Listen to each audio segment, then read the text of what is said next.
سر سحر حرکتی که کردش تا پرام ریخت. حالا همه نسبت به من بی‌اعتماد شدن. دیگه شرایط جوری شد که یا اون باید میمون یا من. یعنی من یا باید به خودم رأی میدادم یا به اون. 4 تا حرف زده به شوخی آقا مثلا من آدم بدی هم مثلا فلانم بسارم اونا قشمت دلیل. ولی از ترس هست با دار. من دیروز به الناز در مورد تو صحبت کردم. اینا همش رفت جلو، تو نیومدی صحبت کنی، با من صحبت نکنی. آخه نه دیده شدنه نه پول واقعا ارزششون نداره که آدم بخواد این کارا رو کنه و اینا باعث میشه که من هر روز فکر بکنم در موردش. الان جای سحر و سروش تغییر کرده و احساسی که محسن پیدا کرده احساسی که تو اسمت بهش داری. واقعیت اینه که من بچه‌ها رو فرستاده بودم اونجا دیگه. یعنی به نظرم یه حس دینی میکرد. اگه بحث تیم کشیه، اگه بحث بازی کثیفه، بگیم ما در جریان باشیم. ما نخواستیم این کارو بکنیم، خواستیم تمیز بازی بکنیم. به این فکر میکنم که من روزا الان میخوام یه چیزی به سحر بگم، به نظر سحر میتونه جلو دهنشو نگه داره یا نمیتونه. به نظر من این خیلی واقعا بی‌عدالتیه. سحر احتیاج داره پس بعد اینجا بمونه. آره. همش داره قانع میکنه. یه چیزی که اشتباهه دیگه قانع کردن نداره. حرفتون نقیزه. تنها کسی که اینجا بقیه رو بیرون کرده سروش بوده. اگر برم خزانه رأی میدم. به خاطر این خانوم دارم به همه دروغ میگم. در مورد اون مسئله حرف نزده هم بی‌اعتماد میشن، یه بی‌اعتمادی به وجود میاد. رفیقونه که بگه، نه اونی که بذاره خراب کنی. به دلیل اینه که نمیخواستی ساحل یار جمع کنه، رای جمع کنه. تا حالا نشده باش صحبت بکنم مثلا رو من نپره. خیلی فشار روم بود. اصلا داشتم متلاشی میشدم و واقعا بلد نبودم فیلم بازی کنم. نمیگم که تو باید به خاطر من فیلم بازی میکردی، به خاطر اینکه بمونن دارن به آب و آتیش میزنن. تو میگی بره خودشو حذف کنه، امکان نداره. میدونم که باز هم توی حذفی بعدی ما این قضیه رو خواهیم داشت، ولی ما با شرف بازی کردیم. روی حرفمون وایساتون رأی نداد. حرفایی که میزنه نمیتونن بپذیرم که از روی صادقانه بوده، از روی سادگی بوده. من با یه جای این کار مشکل دارم. چرا داری سروش رو انتخاب میکنی؟ سروشی که تا حالا 1 2 3 نفر رو بیرون کرده. ببین شما وقتی که میری یه نفر دیگر میاری تو بازی خودت نمیتونی بگی تو بازیش نیستی. خیلی سحر و سروش دارن دوتایی یه گوشه بدون دوربین با دوربین دیده میشن. خب یعنی الان تو فکر می‌کنی من به سروش گفتم که بیا به ساحل با هم رای بدیم؟ بله تو چشم داره. بله اگر میگفتن قرار یه نفر از این بالا خودشو پرت بکنه پایین میگفت اول ساحل. دیگه من اینجوری بزرگ شدم. مامان بابای من به من یاد ندادن که من سیاست داشته باشم. واقعیت همینه. همیشه هم میخورم ضربشو، ولی بلد نیستم دیگه چیکار کنم دیگه. حداقل خودمم شهامتشو دارم که خودم باشم.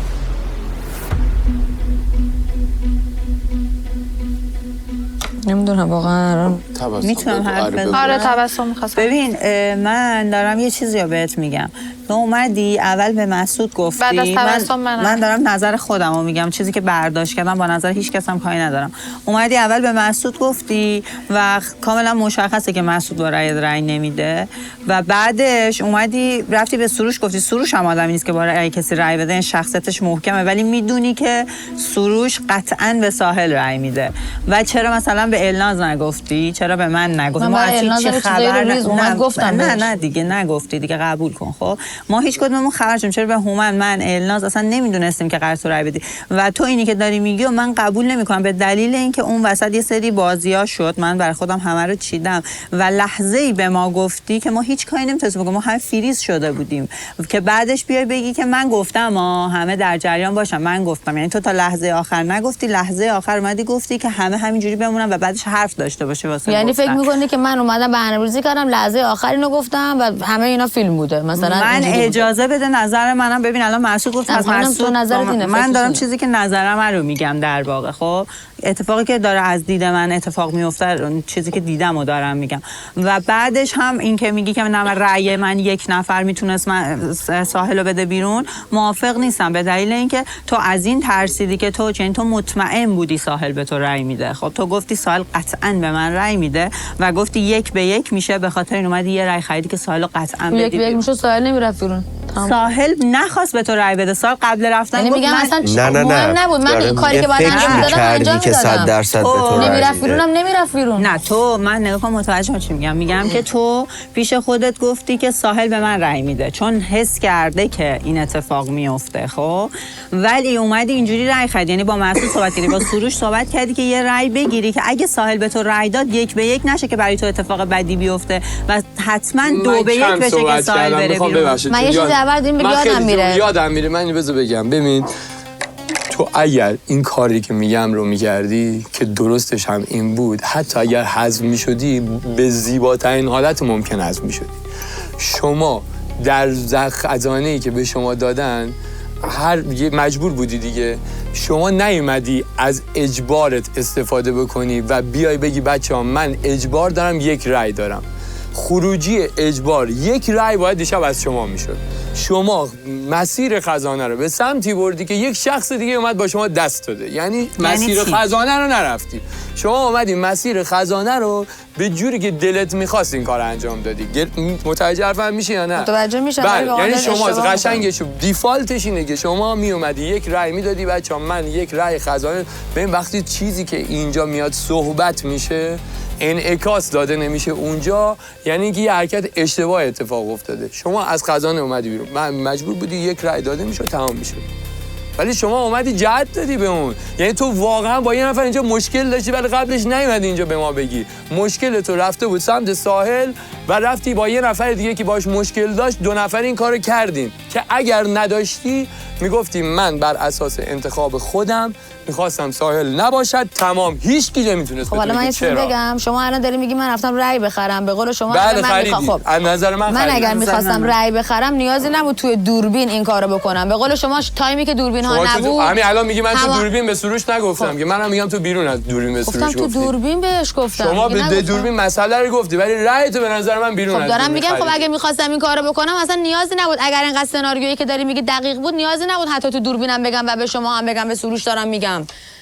کافی بود که به سروش بگم بیا بهش رأی بده تموم شد. اصلا چرا باید خودمو خراب کنم؟ چرا باید جلوی دوربین به سروش بگم؟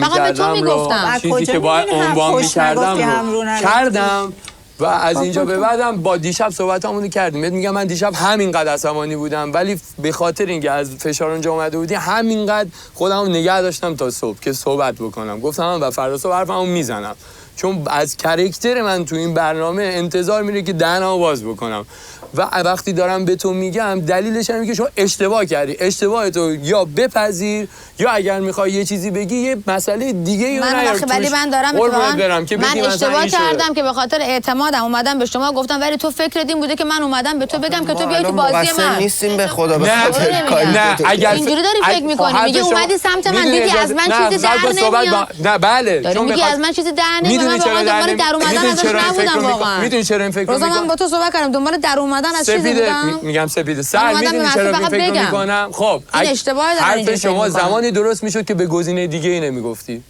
مگه تو فقط نمیخواستی از یه نفر یه سوالی بپرسی؟ این من میومدم میگفتم دمش گرم، فقط میخواستی یک نفر مطلع بکنه. منم اینجا پا میشدم میگفتم بچه‌ها امروز روز رأیگیری. بله ایشون اومد با من صحبت کرد و من هم هیچ جهتی بهش ندادم بچه‌ها.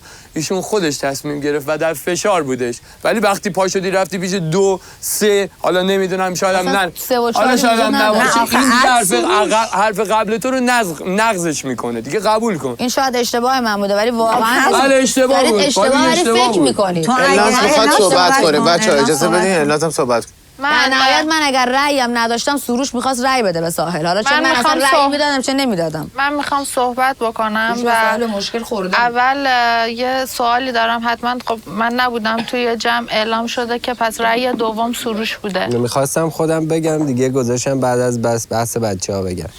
رأی دوم ساحل رو من دادم. بله و دلیل نیازی نبودی واقعا. دلیل رأی تو میشه بپرسم بعدش میخوام حرف بزنم لطفاً.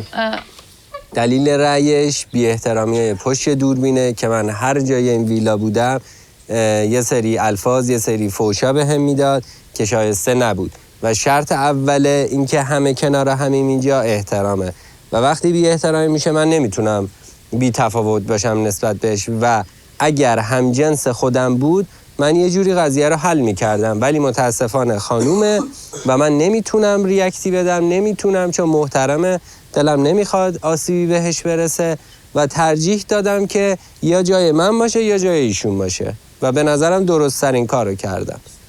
بعد تو گزینه روزا شما مثلا اونجا یه خانم دیگر رو رفتی ناراحت کردی، هنوزم با ساحل مشکلی نداشتی، اونجا مثلا حقوق زنا برات خیلی مهم نبود؟ نه اصلا چه ربطی، اولا که راجع به حقوق زنا صحبت نکردم. چرا شما یکی از دلایلی که به محسن رأی دادی، محسن که همینجوری من کی گفتم راجع به حقوق زنا رأی دادم بهش؟ اجازه بده. اصلا من همچین دیالوگی ندارم آخه.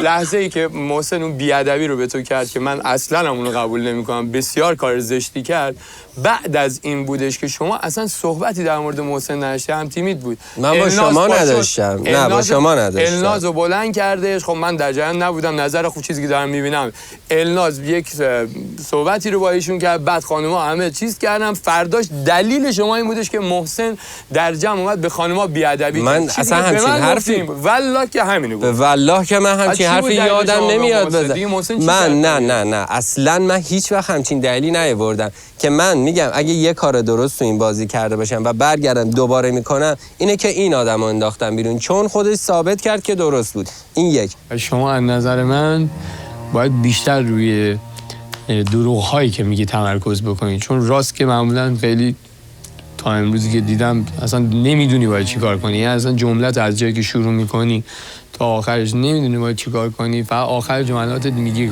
کردم، خوب کردم، منطق من اینو میگه. دو اینکه بی احترامیش خیلی بد بود، خیلی زشت بود، ولی بعد از اتفاقی بود که شما براش رقم زدی، من حرف اون رو غلط. شما نمی‌تونی از آخر داستان رو تعریف کنی بیای اول، از اول تعریف کن بریم آخر، ما آخر. مسعود جان شما حرفاتو بزن تموم شه بعد من صحبت کنم. من مجبور ببین آخه من هی شما میگی من باید جوابشو بدم دیگه. شما وقتی که هر آخه میخوام جواب بدم نمیذاری. خب سروش جان شما هر وقت اتفاقی میفته میای دوباره هر سری یه جور تعریفش میکنه، الان داری باز یه جور دیگه تعریفش میکنی. برادر این که کاری نداره، تاش یه رأی حذف یه اسم دیگه. من اینجوری اوکی میشه. یعنی چیزی نداره. براتون رأی در نمیاد. لطفاً خواهش میکنم شما که انقدر دفاع از حقوق زنان میکنین، هی داره خانم صحبت میکنه 5 ساعته. اگر میشه سوالی حرفی چیزی پیش میاد نگه دارین، حرف من کامل تموم شد به نوبت سوالاتون رو بپرسین و حرفاتون رو بزنین. لطفاً هم یه ذره آروم باشین خواهش میکنم. پس تنها دلیل تو برای حذف دیشب برای ساحل همین موضوع؟ من مهمترین دلیلم بی احترامیایی که پشت دوربین میکرد و من بدم میاد که یه نفر دورو باشه بیا جلوی دوربین یه جور رفتار کنه انگار همه چی اوکیه، کوله، ما چقدر خفنیم، پشت دوربین بیاد فوش خار مادر بده و من نمیتونستم این آدمو تحمل کنم به خاطر این کارش و من چون نمیتونستم نه جوابشو بدم نه فوش بدم نه میرفتم دور میشدم، اصلا هیچ کاری نداشتم. به خاطر همینا مجبور شدم که انتخاب کنم یا جای اون باشه یا جای من. خب من دلیل تو رو متوجه شدم. یه سوال دیگه دارم، اینکه زمانی که سحر بهت گفت چه فکری کردی؟ یعنی مصمم‌تر شدی روی تصمیمت یا اینکه بی تاثیر بود؟ قطعا نمیتونی بگی بی تاثیر بود حرف سحر. خب من توی این چند روز خیلی نشستم فکر کردم، مخصوصا روز آخر، روز دیروز خیلی نشستم فکر کردم. از صبحم نظرم این بود که رأی بدم رأی ندم چی کار کنم. هی داشت میرفت جلوتر و رفتار این آدم هی داشت اگزاجره تر میشد. خب سحر اومد همچین مسئله ای رو به من گفت، من احتمال اینکه رأی بدم بالا بود. خب شایدم رأی نمیدادم، نمیگم 100 میدادم چون دو دل بودم که این کارو بکنم، ولی اومدم حساب کردم گفتم آقا اگر دو حالت در نظر میگیرید، ساحل بیاد رأی بده، خب اگر رأی بده چه به من چه به سحر که شاید احتمال خیلی زیاد به سحر رأی میده دیگه، چون طبق دیتایی که از این بازی گرفتم تا حالا خب این دوتا هم خیلی مشاجره داشتن.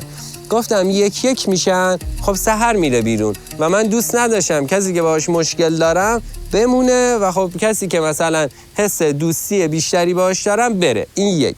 دو این گفتم که خب ساحل رأی نده، خب یا اصلا منم رأی ندم، ساحل در هر صورت حذف میشه تو این ماجرا. یعنی انتخاب من انتخاب رأیم شد بین در واقع سحر و ساحل و من به خاطر این اضافه شد بر اتفاقاتی که افتاد و من ترجیح دادم که این رأی رو بدم و پشیمونم نیستم، چون به نظرم کار منطقی انجام دادم و میگم که من میخواستم خودم توضیح بدم طبق همه گذشته‌ای که خودم اومدم و توضیح دادم و خب نذاشید بحث رفت اون سمتی و منم بهتون گفتم، ولی در نهایت اصلا هیچ مشکلی نیستش به خدا، یعنی نه جر و بحث داره نه داستانی داره، یه فشاری رو هممونه که یه سری اتفاقات پیش میاد و من صرفاً ببخشید من حرف رو قطع میکنم، صرفاً ما عهد کردیم از روز اول که هر مشکلی که پیش میاد بیاییم مطرح کنیم بگیم و من میگم این اتفاقات میفته. خیلی یعنی دیگه من گفتم وسایل این رفتارا رو نشون داد و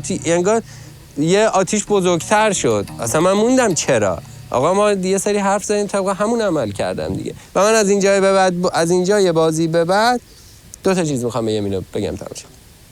از اینجا به بعد بازی سعی میکنم سکوت کنم و کمتر حرف بزنم، چون حس میکنم که کلاً حرفایی که میزنم مثلا باب دل شما نیستش. آقا نظرمه، من نمیدونم چرا انقدر جبهه‌گیری داری. حرفات باب دل ما هستش سروش جان، عملت باب دل من نیست. خب عملم باب دل اینو بگو که درست باشه، چون شما حرفایی که میزنید آخه من حرفایی قشنگه عزیزم، ولی شب میری یه کار دیگه ای میکنی. نه من حرفایی که میزنم و یه نفر تو این بازی باشه عمل کرده باشه شاید من جزء اون یکی‌ها باشم، حالا بقیه هم کردم.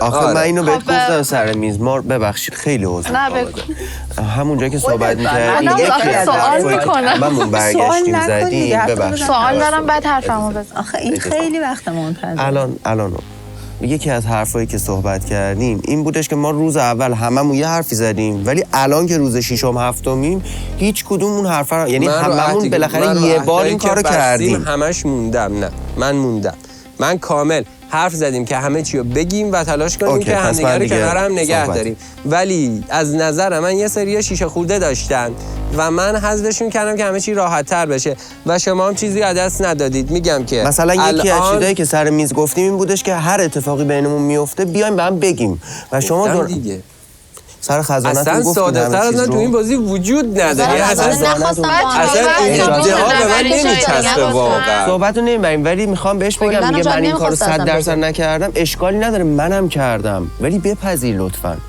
آخه من نمیدونم چه کاری کردم که همچین تاثیر این که اون حرفا رو زیر پا گذاشتی. خب نه حتما راجع بهش صحبت می‌کنیم، ولی من جمله آخرام بگم بعد الاز بگه.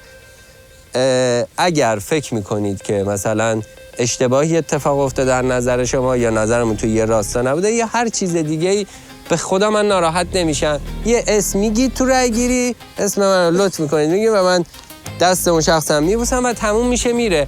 اگه فکر میکنید همه چی اوکی میشه، چون من ذاتم واقعا دیگه انقدر در روز اول توی داستان اتهام و مخالفت و اینا قرار گرفتم، من تو زندگی من حرف نزدم که تو این 6 7 روز حرف زدم.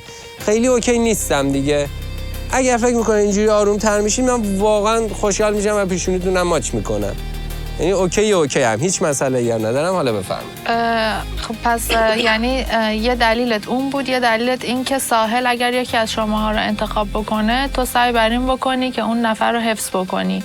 خب این قانون این که دقیقاً سحر ساحل میشه، ببخشید. خب ولی تو مشاجره شدیدی داشتی با ساحل روز قبل و همون روز که ساحل میتونست اصلا کار میگه سحر یه حالت خزانه تو رو داشته مجبور رأی بده، ولی ساحل خیلی راحت میتونست به تو رأی بده. خب تصمیم خودش بود. خب دیگه یعنی منظورم اینه که این رأی دادن ساحل بیشتر میتونست روی تو باشه، چون مشاجره خیلی بدی با تو داشت و من با ساحل صحبت کردم، گفتم که مثلا اینطوریه، من میدونم کاش سروش بیاد باهات صحبت بکنه و اگر مشکلی هست بینتون یا حل میشه یا نمیشه، که متوجه شدم اصلا کلا تحت هیچ شرایطی وای به هم و حال هم و درک نمیکنین و اصلا نمیخواین با هم اوکی باشین و حتی صحبت رو بیشتر از این کش بدین.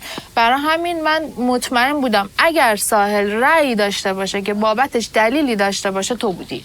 دقیقاً. و اینی که مثلا من و سحرم میشدیم یک باز میرفت بیرون، فرقی نداشت. چرا فکر میکنی؟ نه یه لحظه وایسا، من الان حرفم و فکرم یادم میره. پس دلیلت نمیتونه این باشه که بگی من مثلا این حسو من از حرفت گرفتم که تو بیشتر خواستی از سحر محافظت بکنی. بیشتر نیست. یه مجموعه، یه پکیج فقرا تبهکارن.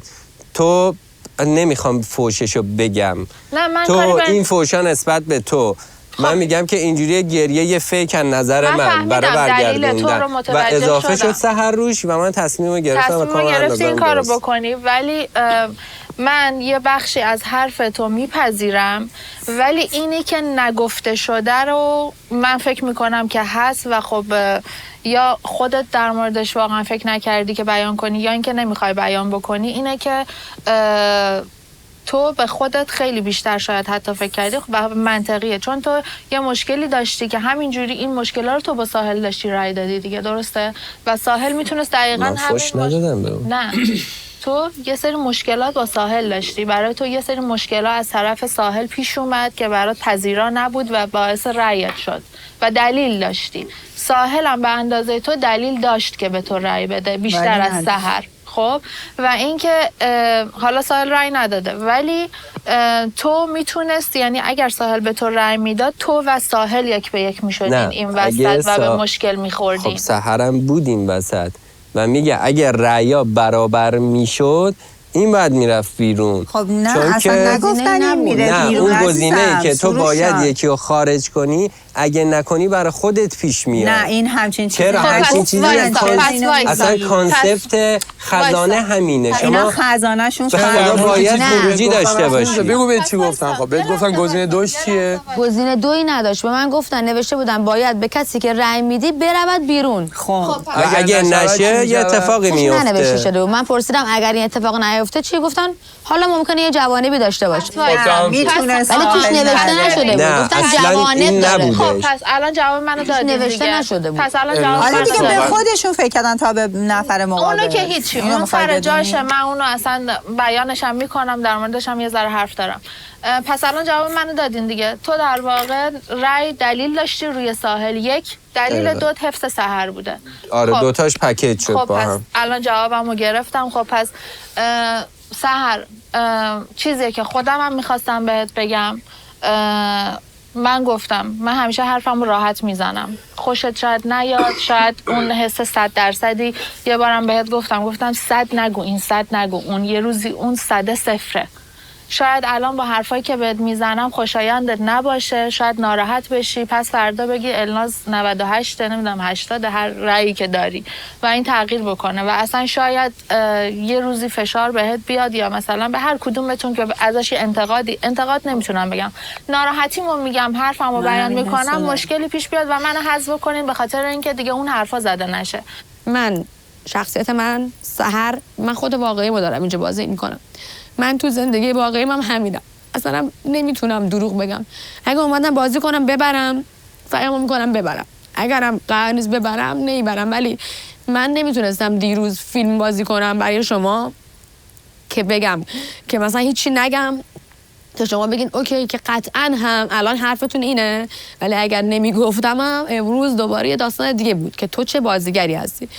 ولی گفتم و برای خودم خطر خریدم، ولی گفتم و اصلا هم ابایی ازش ندارم.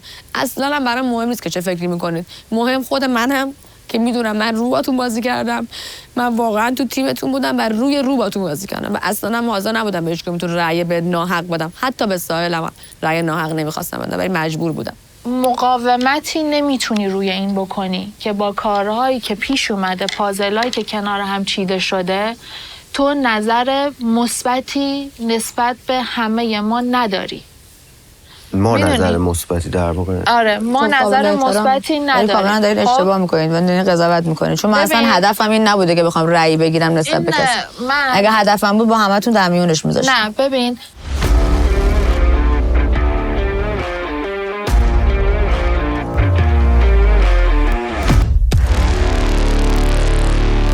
با کارهایی که کردی، با حرفایی که زدی باعث شده که ما همچین فکری بکنیم و دیشبم شما دوتا با هم صحبت میکردیم و روزا از من پرسید، گفتش که تو واقعا همچین فکری رو نسبت به من نمی کنی، همین که خب شما هم با هم چیز باشین چرا من میکنم حقیقت. یعنی راه دیگه ای نذاشتین برام که بخوام فکر دیگه ای بکنم. ولی من واقعا در جریان این چیزا نبودم. هم بعدا برنامه رو میبینین. من توضیح مختصر دادم.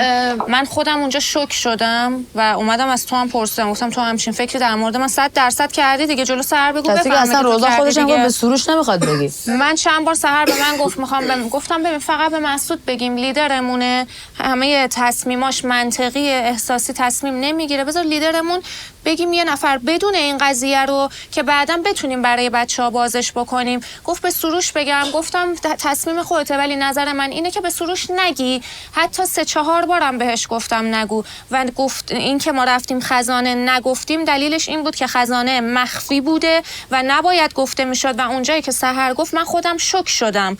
به سحرم گفتم من از دیشب از سحر ناراحتم، الانم 1 ساعت باهاش صحبت کردم، گفتم این حرکت تو باعث شده که بچه‌ها فکر کنن ما با هم تیمیم. از این به بعد هیچ کس اینجا نیاد به من بگه فلانی این کارو کرد فلانی، من با هیچ کسی اینجا تیم نمیشم. امیدوارم چند نفری که موندن، این چند نفر آخر دیگه واقعا این کارو با من نکنن، چون من دیگه طاقتشو ندارم. تو الان یه نقطه روشن برای من داری که اون نقطه خیلی بزرگه، اینه که اصلا انتخاب کردی باز نکنی، چه جایزه باشه، چه خوب باشه برای خودت، چه بد باشه، چه هر چیزی. این واسه من یه نقطه بزرگ روشنه نسبت به تو. خب ولی این که مثلا سحر مجبور بوده باز بکنه، من اگر برم خزانه دلیلی نسبت به هیچ کدومتون نداشته باشم، ترجیح میدم پول کم بشه اگر قراره باشه این اتفاق بیفته. تو این آفر رو براتون نمیگم، مگه من و تو قرار نبود خودمون رو حذف بکنیم؟ اصلا هر آفری، این حرفو نزن. به 10 بار گفتم، بار 11 میگم تا تو اون موقعیت قرار نگیری. ما از کجا میدونستیم قرار خزانه جدا اجازه بده بذارن؟ حرفمو کامل کنم. من این متوجه امیر گفت تو منو حذف کن، گفتم نه قربونت برم تو منو حذف کن. من اجازه بده من دارم در مورد خودم میگم. هر اتفاقی بیفته توی اون خزانه بیسش مشخصه، یا خودتو انتخاب کن یا تیمو انتخاب کن. نه همیشه این نیست. دیروز اصلا همچین گزینه‌ای نبود. دیروز همچین گزینه‌ای بود سحر، و این رو بدون که به شدت به نفع خودت خواهد بود. تو اگر کسی رو انتخاب نمی‌کردی خودت حذف می‌شدی، ولی این کارو نکردی. خوبن اینا واقعا. پس اوکی واقعا دیگه اینجوری دارین قضاوت می‌کنید. خب نبود همچین گزینه، پس چی بود؟ بچه‌ها یه کاغذ جلوی من گذاشتن، گزینه‌ای برای من نذاشتن.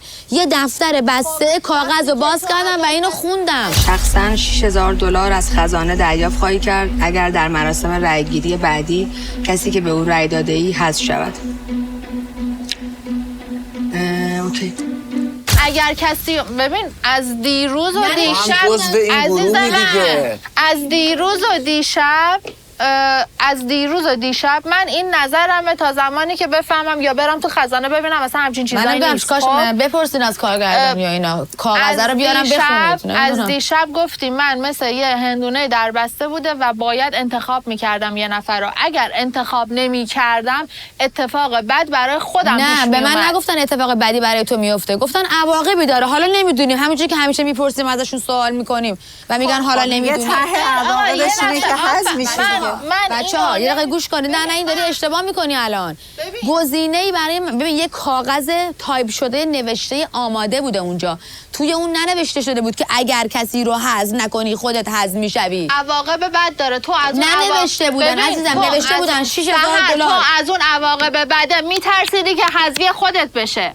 به من نگفتن عواقبش چیه، ولی ترسیدی تو دلت، گفتن ممکنه عواقبی داشته باشه، نگفته بودن حتما عواقبی داره. این یه کلامی بود بین من و کارگردان. اصلا من هیچ کاری بین ندارم آقا. یه چیزی بوده پشت صحنه، من باهاشون صحبت کردم اگه نشه چی میشه. من میگم یه لحظه من این جمله رو میگم حرف نمیزنم. من به شخصه برم توی خزانه دلیلی از کسی نداشته باشم روی خودم میریزم، یا اینکه سعی میکنم اتفاق یعنی کسی حذف نشه مگر اینکه دلیلی داشته باشم.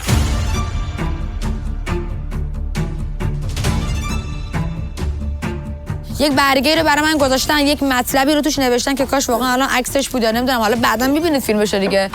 واقعا تو تصویر گرفتم. من اینو بگم و تمامش میکنم و میرم. 2-3 نفر فقط صحبت کنم، فقط تکرار میکنید. حرفی داره دوباره. هر کی هر فکری داره فکرشو بکنه. آقا نسبت به رفتارهای دیگران فکرمون رو میکنیم. دیگه قرار نیست تو هی بیای توضیح بدی که من این کارو کردم شما داری اشتباه میکنین. $6000 به خزانه اضافه میشود و شما باید در رأیگیری بعدی یک نفر را با رأی خود باید بدهید بیرون. تمام اوکی دیگه. دیگه هیچ آیا تو میتونستی به خودت رأی بدی؟ نه هیچ. چرا نمیتونستی؟ گفتی یک نفر. بله. تو از هوشت استفاده نکردی. قطعا همتون وقتی تو خزانه برید فقط به خودتون فکر میکنید، ولی دارید اینجا فیلم بازی میکنید و میگید که ما به خودمون فکر نمیکنیم، ما به بقیه فکر میکنیم. منتظرم واقعا برید تو خزانه و منتظرم این روز رو ببینم، این لحظه رو ببینم که تو خزانه چیکار میکنید، ببینم آیا حاضرین به خودتون رأی بدید، آیا حاضرید که از حقتون بگذرید و آیا حاضرید خودتون رو نگاه نکنید. قطعا همتون همینید، فقط دارین فیلم بازی میکنید. تنها کسی که شاید ذره اینجوری نباشه مسعوده که اونم تو موقعیتش قرار بگیره، نمیدونم چه شکلی میشه. اصلا نوشته یک نفر خروج بهش بدی. آره یک نفر خودم. تو از هوشت استفاده من چه میدونستم که باید همچی کاری بکنم؟ من میتونم به خودم رأی بدم؟ آره میتونستی بدی. خب اوکی من دوست داشتم فیلم بازی بمونم، چرا باید به خودم رأی میدادم؟ حداقلش انقدی معرفت دارم، انقدی شهامتشو دارم که از روز اول گفتم به پول نیاز ندارم. من اومدم اینجا شهرت داشته باشم، دوست دارم معروف شم، دیده شم، به خاطر رویاهای خودم که رویاهامو بعداً بهتون نشون بدم، به خاطر چیزایی که توی فکر خودمه و برای این میجنگم. ولی نیومدم به قیمت اینکه بخوام به کسی ضربه بزنم، به کسی که بروش تموم شد. عالیه، منم قبولت میکنم. منم قبولت میکنم. میومدی یه رأی میدادی به ساحل که نظرت بود. اوکی، ولی حالا اینو اصلا من فکر نکرده بودم، ولی شما داری میگی به فکر عواقبش بودیم. پلان که تموم شد، ضبط تموم شد، ما توی ماشین بودیم داشتیم برمیگشتیم، همینجوری که همتون صحبت میکنین. گفتم حالا واقعا نمیشه هیچ راهی باشه که رأی ندیم؟ گفت نه نمیشه، باید یکی بره بیرون، باید یکی بره بیرون. و این من همش مدام به این فکر بودم که اون سمت و سویی که داره میده یکی باید بره بیرون، یک نفر باید بره بیرون. واقعا به این فکر نکردم که خودم منظورش بوده یا خودت یا ساحل دیگه. آخه داری میگی تو حرف داری میگی من نمیخوام برم. خب اگه هم بوده من نمیخوام. چیزی بوده من نمیخواستم برم، ولی اصلا به این فکر نکردم به این گزینه. عزیزم کار درستی میکنی. گزینه‌ای نبود که خب ببین یه مدلی بچه‌ها رفتن تو خزینه نوشته بود یک پولی رو میگیری خودت حذف میشی. برای من اینی ننوشته بودن که خودت حذف میشی، نوشته بودن یک نفر باید بره بیرون. اوکی میتونستم اون یه نفر من باشم، ولی من بهش اصلا فکر نکرده بودم. مسئله بعدی اینه که من تو صحبت‌های پشت صحنه با عواملی که صحبت می‌کردم گفتم راه دیگه‌ای داره. حالا اگر من مثلا به اون شخص رأی دادم، صحبت‌های خودمون رو من به شما گفتم من اگه به اون شخص رأی دادم اونم به من رأی داد مساوی شد چی میشه؟ گفت نمیدونیم دیگه. گفتم چیزی داره، عواقبی داره، چیزی که توش نوشته نشده بود که چیزی که برام ننوشته بودن که. با خنده گفتن حالا نمیدونیم، میتونه باشه میتونم نباشه، همین. و من اینو مانم به شما گفتم عواقب شاید عواقبی نداشته. سحر جان شاید هم یک به یک میشه اصلا نمیرفته بیرون. سحر جان شما از دیشب تا حالا همینو دارید میگید. چیزی ننوشته بود که عواقب داره که من به این فکر کنم که عواقب داره و حتما برم رأی سروشو بخرم که اینو بدم بیرون که به عواقبش به من نه. تو قصد و نتیجهش ولی اینجوری نیست. از نظر منم همینه. من نمیتونم حرف بزنم. تو از من یک سوالی پرسیدی، گفتی که تو هم رفتی خزانه ولی بچه‌ها نسبت به اینقدر حجمه وارد نکردن، چرا رو من دارن این حجمه رو وارد میکنن؟ دقیقاً به خاطر همون بحث صداقتیه که نه اینکه تو آدم دروغگویی باشی. این گارد و اون صداقت از من این کارو کردم ولی بعدش اومدم پشیمونیمو به همه نشون دادم. حتی من دارم چیکار میکنم؟ بابا بذار صحبتم بکنم. رفتم به خود ساحل گفتم من ازت جلو دوربین پشت دوربین 10 بار این حرکت رو زدم و اگر تصمیمی گرفته بودم دلیلشو واضح و شفاف گفتم، ولی ما این همه صحبت کردیم تازه به این نتیجه رسیدیم که تو الان گفتی آقا من با طرف حال نمی‌کردم که اصلا اومدم حذفش کردم. غیر از این بوده همتون میدونید. هی داری توجیهش می‌کنی اینو. من توجیه به رأیم نمی‌کنم، من دارم توجیه می‌کنم نیومدم رأی بخرم. من که از روز اول گفتم من اگه بخوام رأییم بدم به ساحل میدم. مگه من اومدم توجیه کردم به ساحل رأی دادم چرا؟ اجازه میدی؟ مثلا اینو توجیه نکردم. اوکی تو داری درست. همه حرفایی که زدی درست. داری میگی به خودت فکر کردی، میگم این شکلی نیست. آقا تو درست من رأیگیری نخواستم بکنم. تو داری درست میگی. تو اصلا نرفتی با کسی حرف نزدی، هیچ کاری نکردی. شما یه انتخاب داشت. شما رفتی تو عزیز من تو حرفت میزنی بعد انتظار داری بقیه هم مثلا باید اوکی باشن. نه اینطوری نیست. بفهمید. شما از قبلش گفتی من از ساحل خوشم نمیاد به خاطر فلان کار، درسته؟ شما رفتی تو خزانه یه اختیار داشتی، اختیارت برداشتی گفتی فلانی اوت، درسته؟ خلاص شده رفت. دیگه ما واقعا هم کاش به حرف گوش میدادم و به کسی خلاص نمیگفتم. ما فهمیدیم منو که این حجممون وارد دقیقاً همون چیزی که امیرزا الان داره میگه. تو از قبلش گفتی یه انتخاب داشتی، انتخابت هم انجام دادی. ایشون هم همینو داره میگه. مگه تو نگفتی من یه انتخاب داشتم، انتخابم من میگم خوب کردم، درست داره میگه خوبم کردم. قبولش کردیم. شما نسبت به رفتارهای شما و عملکرد شما توی این چند روز تصمیم گیری میکنیم. هر کسی حق داره تصمیم کنه. دقیقاً. هر کسی حق رأی دادن داره. ایشون 3 بار رأی داده. ایشون شما تو واقعا حق تصمیم گیری داری، ولی اینکه محکم داری میگی کار خوبی کردی، از نظر من میگم نه، نظر خودم دارم اینجا یه چیز دیگه نکرد تو کار خوبی کردی. نه، از نظر خودم بهترین کارو کردم. انتقاد کردم ازش با توجه به صحبتی که جمعی تصمیم گرفتم، ولی خودت تشخیص دادی. نظر من نظرم اینه که کار درستی کردم. ولی این که میگی من کار خوبی کردم، امین گفت بله، منظور من که بله ایشون نه بله من به خاطر صداقت ولی از نظر آقا من یه سری بچه‌ها دارن یه سری کارا میکنن، مثلا احساس میکنم مسعود به خاطر اینکه سحر هضم نشه داره تمام نگاه‌ها رو میاره سمت سروش و یه جورایی داره همه رو، یعنی خود منو همش میگه که اگه رفتیم خزانه باید یعنی یه جورایی داره جهتگیری به ما میده که باید سروش حذف بشه یا به سروش رأی بدیم. خب رأی من شاید اصلا سروش نباشه، رأی من شاید اصلا این آدم دیگه‌ای باشه. محسن و 100 باید این کارو میکردم. ساحلم بالاخره باید این اتفاق میافتاد و جفتشون کارهایی بودن که باید انجام میشدن و من اصلا فکر نمی کنم که کار اشتباهی کردم و به نظرم یکی از درست ترین کارهایی بوده که تو این بازی کردم، چون دلایل و فکتای خودم رو دارم و همه رو هم گفتم، ولی یه سریش هم تو ذهنمه که نمیخوام بیان کنم. حالا شما هر جور دلتون میخواد میتونید راجبش قضاوت کنید، چه خوب چه بد، دیگه دست خودتون. و من الله توفیق. عالی شد، منم صحبتامو کردم. می‌خواستی حرفی بزنی؟ نه اومده بودم اینجا، من کلا چیزم اومدم اینجا دوره هم باشه. خیلی بدم میاد از اینکه هر کس میکروفونو میگیره دیگه رضایت نمیده. بابا 3 دقیقه مفید صحبت کن تموم شه بره دیگه. خدا مفید داری کلا. به پشت نکات نقضو میگی. ولی منظورم رو اشتباه فهمیدن، هم روزا هم سحر.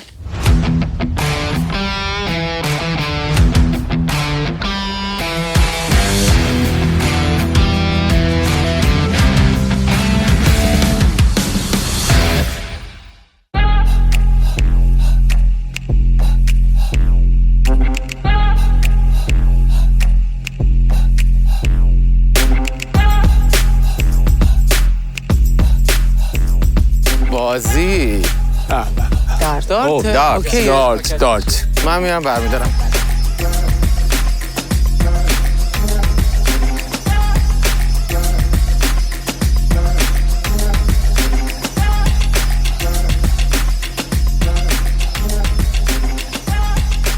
نوشته جمعتون به بازی دارت خوش اومدیم. هر شرکت کننده حق 3 پرتاب داره. مجموع امتیازات 3 پرتاب محاسبه را اعلام می شود. مناطق سفید و سیاه زیر هر امتیاز معادل همان امتیاز $. به مبلغ کل خزانه اضافه می کنن. یعنی مثلا الان اون 9 میشه $9.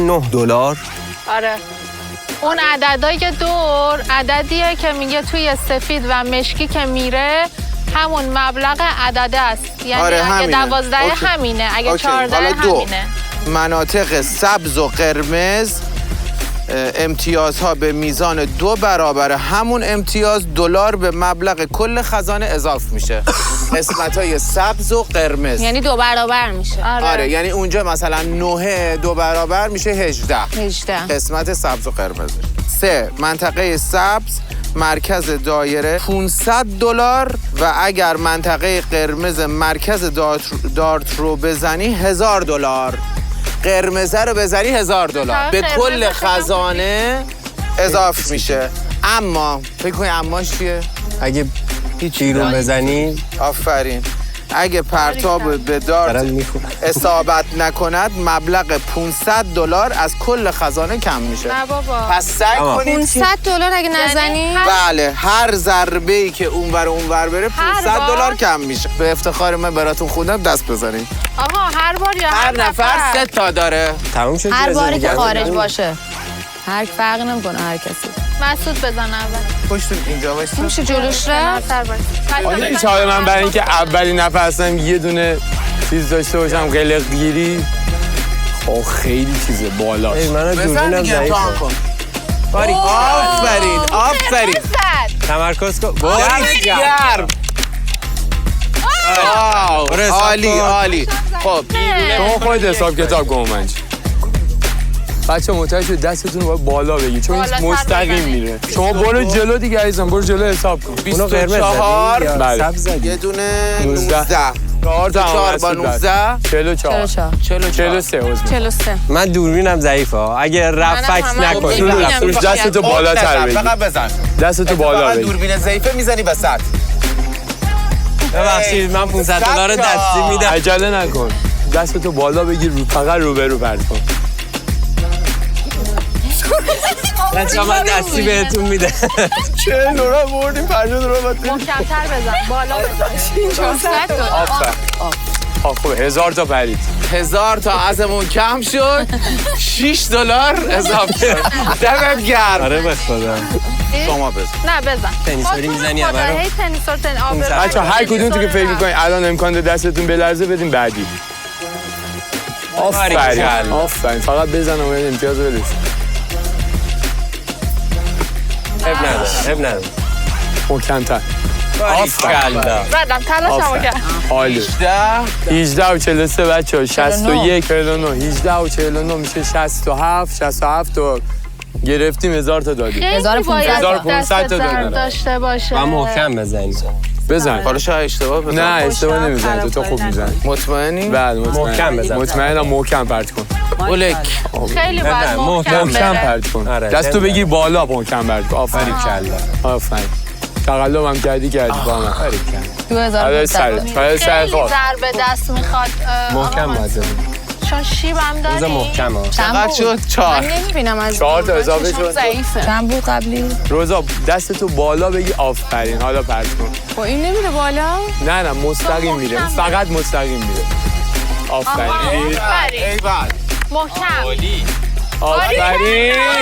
یکی دیگه. درود بچه‌ها. یه 17 بود 2 برابرش کن میشه چقدر؟ عالی. 17 2 برابرش 17 میشه 34 34 و 14 میکنه 48 48 تا 24 میکنه 60 72. ولی پشت صحنه داره حساب میکنه همه رو. 72 یه قبلی هم داشته. من میگم یکی بیرون هم داشت. سخت این جلو وای میستی. محکم. عالی. چقدر سریع. اصلا عجله نکن. اصلا عجله نکن. آفرین. تمام. خیلی خوب زدی. عالی بود. عالی. بچه همین که فقط بیرون نره مهمه. خب لم داره بعد اول محکم 29 با 14 29 و 14 میکنه 43. میکنی؟ امیدم هم به 14 است. من نمیتونم. فقط محکم بزن. محکم. باریکلا. اشکال محکم تر پردش کن. آره یعنی محکم. ولی اونی که زدی تو صف زدی. آره 8 تو سر محکم بنداز. اصلا اولین بار تا رو دست میگیرم اینا. همین درست همون خوبه. محکم بنداز. آفرین. من اصلا نمیتونم. بزن سحر محکم پرت کن. من اصلا بلد نیستم بچه‌ها. اشکال یه پاتو بذار جلو نگاه اینجوری اول این پاتو بذار جلو. این پاتو عزیزم دقت کن. حالا حالا دست قشنگ می‌کنم بیا پرت. آفرین.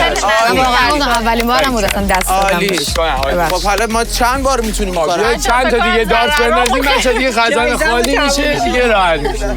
برای 5000 تا کی مونده دیگه؟ همه زدن. 5000 تاش رفت. همه زدن. 5000 تا رفت. یعنی این همه هرس خوردیم برای حذفی دیشب که اضافه شده بود هیچی اون برای همه رفتی تمام شد.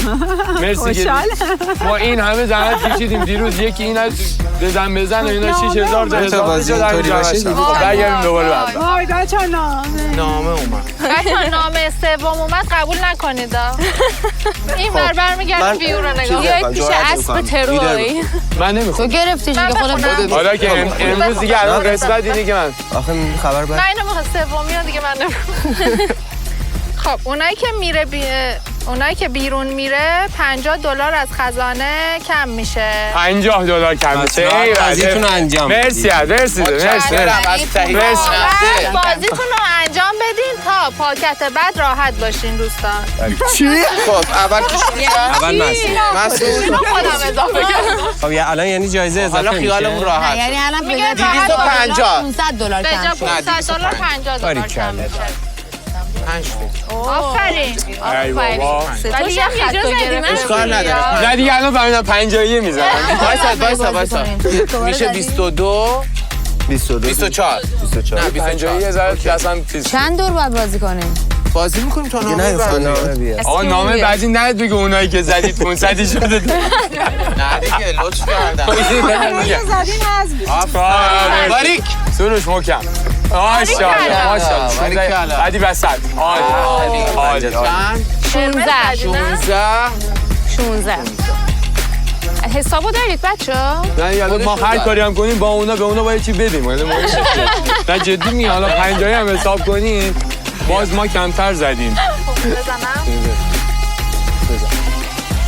عالی شد. دست من بالا. 50 رفت 50 خرید. بچه‌های پشت صحنه اون آقا رو نزنی فقط اون آقا رو نزنید تو دوربینا. چیز هست اونی که مد نظرمون رو بزنی اون پشت نیست. حالا اون رو بزن. آفرین. فناز محکم. عالی. عالی. تو زدی؟ آره من زدم. خب این الان چند یکه؟ یک. آره. $1 گرفت. خوبه. عالی مهم نیست. گفتن بعدش گفت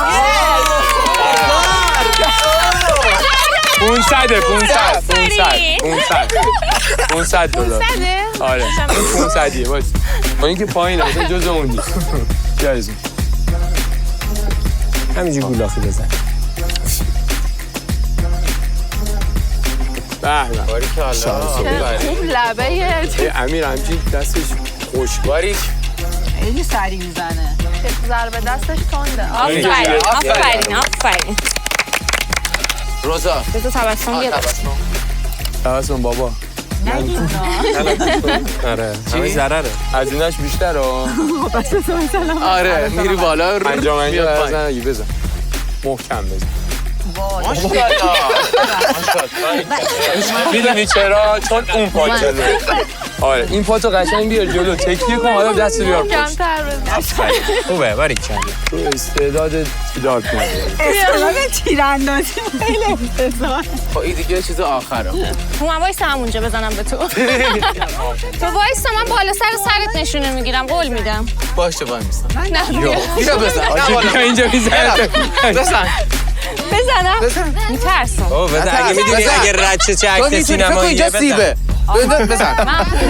بزن اشکال نداره. آقا بالا بزنه مهم نیست. آره جا خالی میرم. خطرناک بچه‌ها.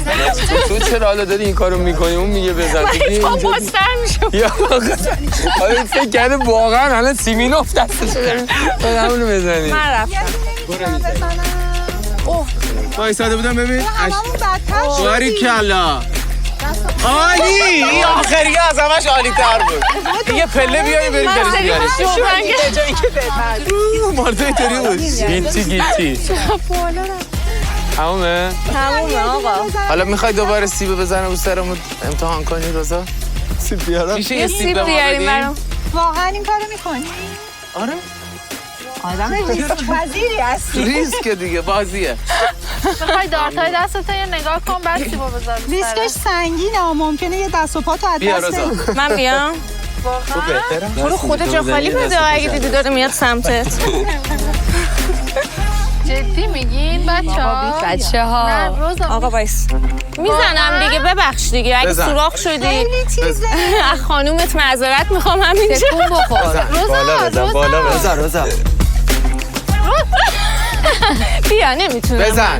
نمیتونم. بزن نترس. صبر بزن تکون بخوره فوقش. میترسی؟ عینک چششه. نه این خیلی تیزه. تو چشاتو ببند. بابا تو چی کار داری؟ چیزش نمیشه. میره تو دسته.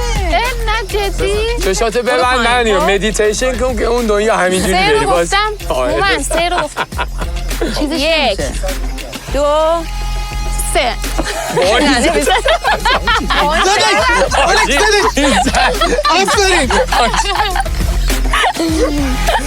ببخش. دیدی گفتم وای نامه اعمالتون اومد. خب بچه‌ها از بازی میخواد باز کنم. من میرم استراحت کنم. کی جرأت داره اینو باز کنه؟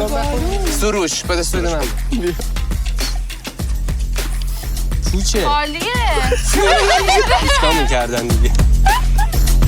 اسکلمون کرد. قربونه.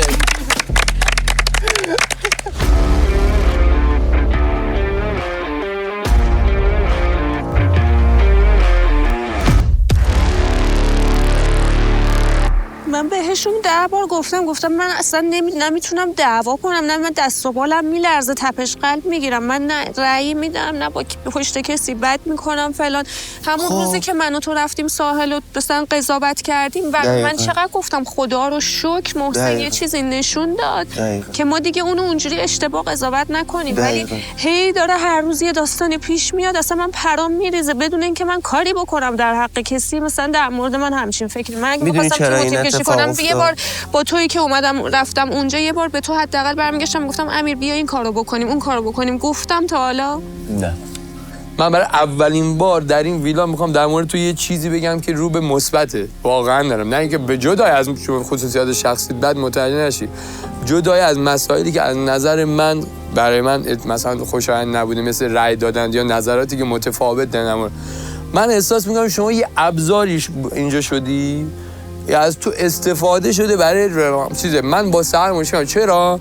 به خاطر اینکه سحر نفر دومی که باید استفاده میشد. ببین این خیلی مهمه، اگر این به من ثابت بشه برای من خیلی دردناکه، چون من روی این آدم یه حساب دیگه ای دارم و این هنوز برای من ثابت نشه، ولی بهش خیلی دیگران دارم فکر میکنم. مشکل بقیه هم همین باشه.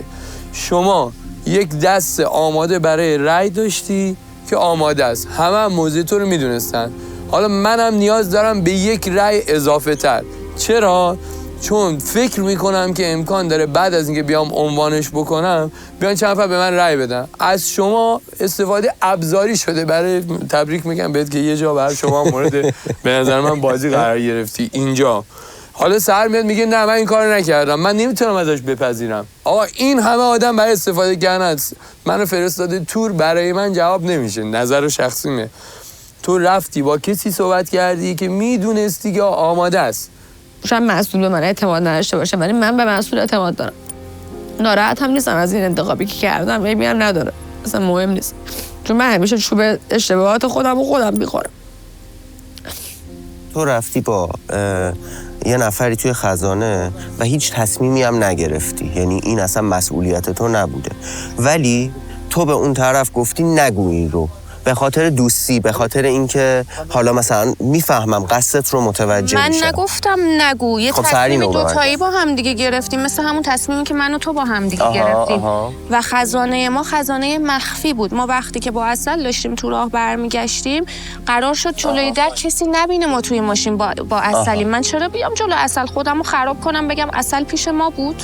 خب اینم نمیشه سروش، نمیشه. و مشکل من الان بزرگتره که امکان فکر میکنم که تو از نظر من تا امروز برای من یک مشکل نه، یک چیز، یک دیروز گفتم مثلا تو برای من یک کاراکتری هستی که یه امتحان شدی اینجا و من دارم خودم رو در مقابل تو هی کنترل میکنم که بخوام هی نیمه پر تو رو ببینم، هی نیمه خالی تو نبینم، ولی الان دارم میبینم که اصلا باید تو دست بکشم.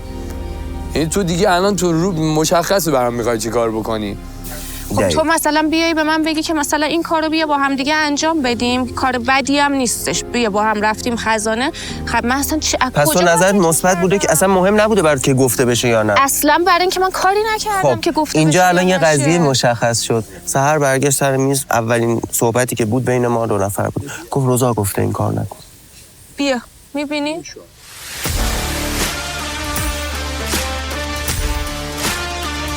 من نظرم نسبت به این خزانه ها و این چیزایی که میریم با نظر مسعوده، چون این گفتنا به نظر من، حالا من نمیگم کسی از رو قصد و غرض این کارو میکنه ها، از رو سادگی یا اینکه بخواد قشنگ نشون بده که داره رو بازی میکنه، خب این کارو میکنه. من به این فکر میکنم، دوست ندارم اون چیز منفی رو فکر بکنم. به نظر من این باعث یه چالشی میشه و اون حس بی‌اعتمادیه رو میاره با بحثایی که پیش میاد، با شرایطی که میگذره. نباید گفت. آدم وقتی میره تو اون خزانه کوفتی یا هر چیزی شبیه اون، به نظر من با شرایطی که پیش اومده فکر میکنم مسئولم داشت همینو میگفت که نیایم بگیم که مثلا این اینطوری یا اون اونطوری. نظر خودته. در نهایت هم من اینو همیشه میگم، ما تنها میریم پیش اون اسب تروری و رأی میدیم و هیچ کسی توی اون لحظه‌ای که داری اون اسمو بیان میکنی دخیل نیست. من اصلا مگه من کاری کردم که بیام نگم؟ من دوست داشتم بیام سینمم سپر کنم بگم بچه‌ها دمم گرم، میتونستم باز کنم ولی باز نکردم. ولی من پشت سحر وایستادم. این همین دیگه. من به خاطر سحر من حرفم همینه، میگم سحر من جلو 10 نفر نشستم به خاطر تو دروغ میگم، بعد تو جمع میگی منو داری خراب میکنی. حرف من اینه. دقیقاً من اینو اومدم نمیذاره صحبت بکنم، وگرنه به خدا همه اینا رو بهش میگم. نه الناز جان، من یه کوچولو با نظرت مخالفم، چون که از نظر من باید گفته شه. خب چون که بچه‌ها با آگاهی تصمیم بگیرن. من خودم اگه نمیگفتم رأیا کلا رو نفر دیگه ای بود و گفته شد. خب همین اصلا گفته شد بازی عوض شد توی چند دقیقه. خب به نظر من گفتن این ماجرا خیلی کار درستیه، ولی یه تایم داره. منم مثلا با سحر به نظرم اونجا تایمش نبود که بگه، مثلا میتونست فردا بگه، ولی روش هم نخواست بگه. ببخش روش من باید بیام اینجا. ببخش تو نخواستی بگی. نه شرایط وکیلی نخواستی. نه من اصل میخواست ما رو بفرسته برای رأی گیری، من گفتم اجازه بدید اینجا این مسئله. بعد از اینکه من عنوان کردم شما اومدی گفتی. دقیقاً شما هم حق دو قصدی نداشتی. شما فقط رفتی از دل روزا در آوردین. دوباره نمیخوام باز بکنم.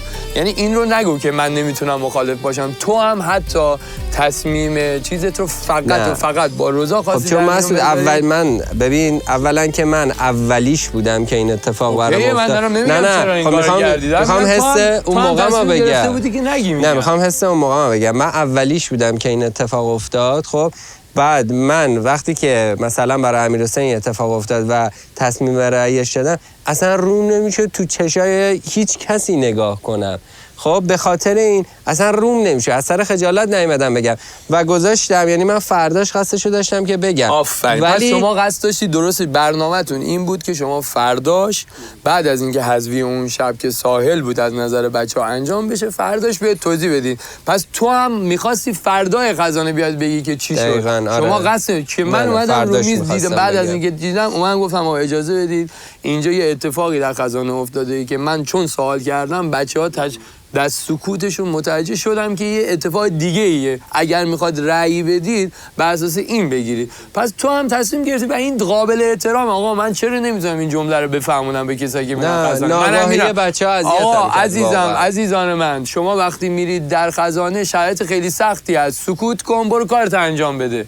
فردا هم بیا بگو من بر اساس این تصمیم اومدم این انجام دادم. تو وقتی میای میگی هر کسی یه ترسی میگیره، بلبشو میشه دیگه. موضوع مشکل داره. من اگر هم به شما نمیگفتم، شما باز انقدر بی‌معرفت بودین که باز یک مدل دیگه بگید سحر چقدر فیلم بازیگر خوبی بود، سحر چجوری فیلم بازی کرد. گریه کرد، ناراحت شد، به روی خودش نیاورد، دید ما اینقدر ناراحتیم، گذاشت ساحل که رفت، اومد گفت خب بچه‌ها من به ساحل رأی دادم. این خیلی بی‌معرفتی بود.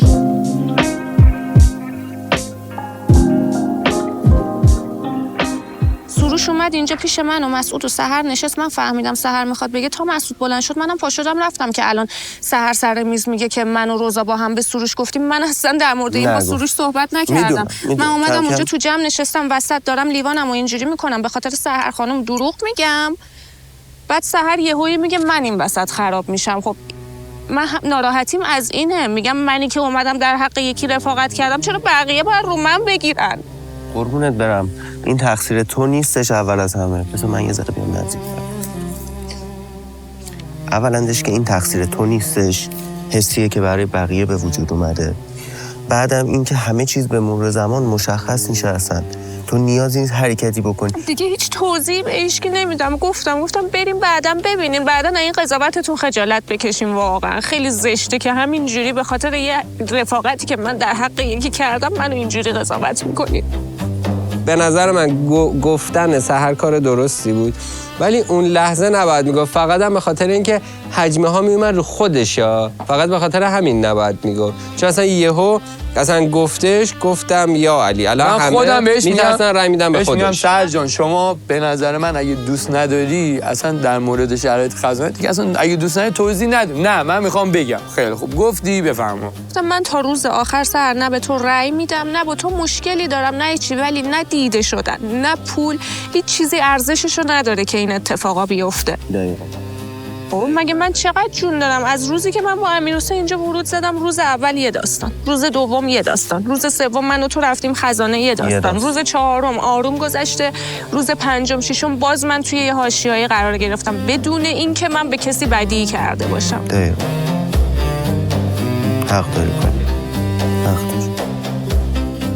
سحر اگر نمیگفت الان هیچ کدوممون هیچ فکری در مورد هیچ تصمیمش نمیگرفتیم و هیچ انتقادی هیچ نظری نمیدادیم. چرا؟ چون تنهایی باید این تصمیم رو میگرفت. نفر دومی نبود یا شرایط دیگه ای نبود. اگر خودش مشکلی داشت و میرفت میگفت اون موقع دیگه ما هیچ حرفی نداشتیم که یا مثلا بخواد بهونه دست ما بشه که مثلا سحر ولی الان شما هم بازم ناراحت بودین از یه سری بچه‌ها که یه سری نیومدن بگن. چرا زودتر نیومدن بگن؟ حالا ببینید دید منو ببینید. بچه‌ها نه اینکه نیومدن، بچه‌ها اومدن گفتم ولی یه چیز دیگه ای رو گفتم. دید من ولی حالا ببینید چیه. دید من یه ذرم آروم باشید به اینم فکر کنید. دید من این بود که من اگر نگم باید تا شب فیلم بازی کنم و نمیتونستم فیلم بازی کنم و به این فکر میکردم که بعدن شما میگید چقدر راحت وایسری جلوی ساحل و رأی داد و رفت و تموم شد و شما تو اینقدر ریلکس داشتی فیلم بازی میکردی، پس قطعاً آدم مورد اعتمادی نیستی و بعداً هم میتونی برای ما فیلم بازی کنی.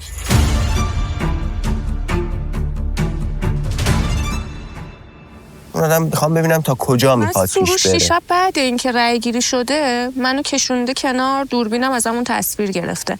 برگشته به من میگه که اومدم به تو بگم رأی دومی که به ساحل دادن قبل اینکه بخواد به شما بگه که الان سر میز گفت رأی دومو من به ساحل دادم. من اصلا حال نکردم به خاطر اینکه میخواسته مثلا سحر رو نگه داره که گفتم نظرت خودت محترمه، هر کاری که دوست داشته باشی میتونی بکنی. منم میتونم بیام اونجا داد و بیداد کنم بگم سروش چرا این کار کردی چرا اون کار کردی، ولی من نمیام نه سروش رو قضاوت کنم نه سحر رو قضاوت کنم نه هیچی. ولی منی که رأی ندادم بیشتر مورد حمله بچه‌ها قرار میگیرم، مورد قضاوتشون قرار میگیرم. این اصلا درست نیستش. هر کسی که پاشو میذاره تو خراب شده خزانه این اتفاق میفته. حتی ما از صبح که رفتیم تا 4 بعد از ظهر 5-6 ساعت ما رفتیم تو قایق صحبت کردیم، غیبتمون رو کردیم، اومدیم بیرون در مورد زندگیامون در مورد خانواده‌مون صحبت کردیم. من گفتم خدا رو شکر به خیر گذشت. لحظه آخر اصل اومد تو و سحر رو بردن اونور، منو بردن اونور، حتی نذاشتن ما با هم مشورت کنیم مثل من و تو. اون رفته باز کرده، من رفتم باز نکردم. شما میدونین من باز نکردم، پس چرا همچین فکری در مورد من میکنی؟ پس یعنی اصلا شماها ندیدین. خب ببخشید یه سوال دیگه اینجا الان پیش میادش. به تو گفتن میتونی باز نکنی؟ آره دیگه. به تو گفتن میتونی باز نکنی؟ به من یه جوری دیگه ای گفتم. میدونی مثلا برایش گفتش که به نفعته که باز کنی. من بس اصل برایش گفتم اصل اگه بازش کنم قول میدی کسی حذف نشه؟ گفت چیز بدی این تو نیست ولی من قولی نمیدم. گفتم پس اگه قولی نمیدی باز نمیکنم. پس همین جمله احتمالاً یا مشابهش رو همزمان با سحر هم داشتن دیگه. سحر آفری که روی میز قرار داره باز کردن یا نکردنش کاملا به دلخواه خودته. همزمان داشتین این کار میکردین. پس اینکه سحر میگه نه من باید اونو باز میکردم، بحث اینه اگه تو که باز نکردی من باید باز میکردم، اگه باز نمیکردیم میومدیم ویلا یکی دیگه میرفت باز میکرد و من رو حذف میکرد. اون حرفش اینه. فهمیدی؟ من الان نفهمیدم این درسته یا غلطه الان. خب میدونه سحرم میتونست باز نکنه. همین دیگه. اون میگه من مجبور بودم باز بکنم. اون میگه مجبور بودم از این طریق که ما اگه دوتاییمون باز نمی‌کردیم برمیگشتیم یه خزانه دیگه میذاشتن، مثلا تو یا از ساحل میرفتین اون تو اون خزانه، مثلا ساحل میرفت به سحر رأی میداد، یکی باید یه رأی میداد. پس همون ترس است که چون من میترسم که یکی منو حذف بکنه من زودتر حذفش بکنم. اون حرفش اینه. نمیدونم. ببین سروش نمیخواست دیروز رأی بده. اگر اینو گفته باشه که من میگم تو آدم دروغگویی. اصلا سروش خودش اومده میگه من نمیخواستم رأی بدم، شما اومدی گفتی من به خاطر تو اومدم رأی دادم. واقعیت همینه که اگر سروش رأی نمیداد باز ساحل میرفت بیرون با رأی من. ساحل میخواست به تو اگر نگاه کن اگر من به سروش نگفتم من باید رأی میدادم دیگه، به ساحل رأی میدادم و ساحل میرفت بیرون. اگر که اینجوری نمیشد مطمئن باش ساحل هم میدونست تو بهش رأی میدی. خب و اگر بازی نمیخورد مطمئن باش شاید اونم بالاخره اونم داشت بازی میکرد، ممکن بود اونم به تو رأی بده. ساحل با اینکه میدونست من رأی نداد پس خب میدونی چرا؟ فهمید من بهش گفتم دیگه میدونی چرا بهت رأی نداد؟ ربطی به سروش نداشت، میتونست رأی بده یکشیم. اجازه بده بهت بگم. به خاطر اینکه وایبی که داره میگیره اینه که مطمئن بود تو تک رأی نمیدی بهش، مطمئن بود اینو و ساحل وارد تیم کشی نشد، وگرنه اونم اگر میخواست بازی کنه میدونید که خوب میتونست بازی کنه.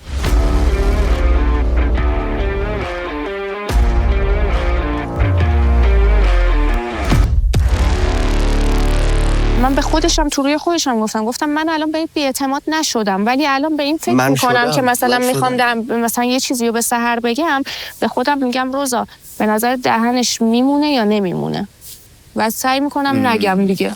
اصلا وقتی میاد تو رو به وضوح برمیگرده یه اتفاق و یه چیز دیگه تعریف میکنه، اصلا نمیگی میپیچونه، اصلا علنا داره دروغ، ببخشید دیگه دروغ داره میگه این شده ولی میگه نه این نشده. حتی به من گفت اونجا هم که من رفتم رأی بدم برگشتم گفتم مجبورم، اصل بهش گفته مجبور نبودی.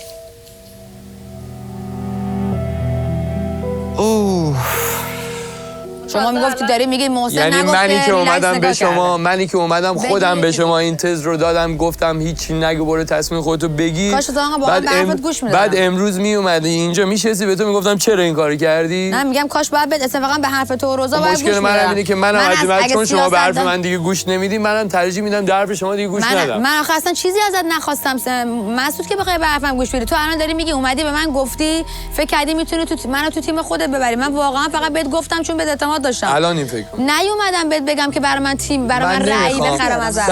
من یا تو حرفم به تو گفتم رأی بده کمکم کن. من تا جایی که بتونم سعی میکنم که بفهمونم به آدما که مافیای این بازی کیه و قوی میرم جلو و بهتون ثابت میکنم که من مافیای این بازی نیستم. من اومدم رو بازی کنم. تو میدونی چرا؟ چون تو طوری عمل کردی که عملت با چیز نکن. به من چی گفتی مسعود من مجبورم الان دیگه رأی بدم، یک نفر رأی میدم یه نفرم حذف میشه، امیدوارم که بچه‌هام ناراحت نشه. گفتم به هیچ عنوان کسی ناراحت نمیشه، شما مجبوری و هیچ کی تو رو قضاوت نمیکنه. حتی من فکر نمیکنم این همه انرژی از ما قرار بود. حتی من احساس میکنم گفتن الان بله به خاطر گفتی الان چرا؟ به خاطر شما گفتین من به هیچ کی نمیخوام این صحبتو بگم. وقتی از من رأی برات در نیامد الان واقعا این گزینه رو میتونم برخوام. من به تو گفتم میخوام به تو سروش بگم. بهت گفتم مسعود. تو کی گفتی من میخوام سروش بگم؟ تو رضا اومدین تو روزا اومدی من گفتیم ما فقط تصمیم گرفتیم یک نفر بدونه. این جمله میشه دو نفر سروش میشه. ببین وقتی تو اونجا نشسته بودی سروش اومد من اومدم صحبت کنم تو به من نگاه کردی یادته که نگم گفتم من میخوام بگم. جلوی من حرف نزدی. جلو من پا شدم رفتم. صحبت میکردم تو رفتی. خب بعد اومدم گفتم به سروش گفتم. بعد گفتی من در جریان نبودم. من کامل اومدم گفتم که به سروش گفتم. واقعا الان اینجای بازی دیگه این شکلی شده که دقیقاً آدمایی که دارن دورویی بازی میکنن مشخص شده، ولی من واقعا آدمی نبودم که دورویی بازی کنم. آخه هر چی هم میریم جلوتر میبینیم که حالا هی دوباره این میگه اینو گفت اون میگه اینو گفت، یعنی متوجه میشیم که حالا یه سری چیزا هم بوده. همه به هم گفتن. آره تنها کسی که نمیدونسته من بودم که اینقدر فشار آوردم که بهش گفتم ای فیلم داری بازی میکنی که دیگه منفجر شد. همون لحظه آخر در اومد گفت.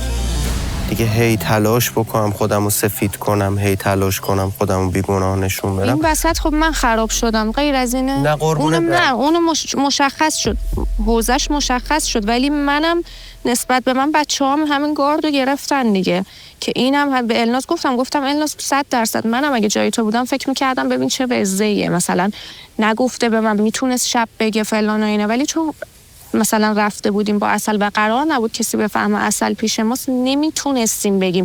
به سهرم همینو میگم من دارم به خاطر تو به 10 نفر دروغ میگم.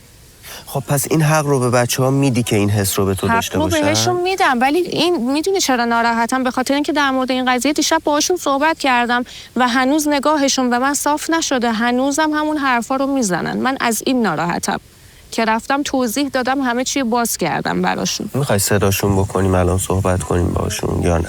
بذار ببینم هستن نیستن.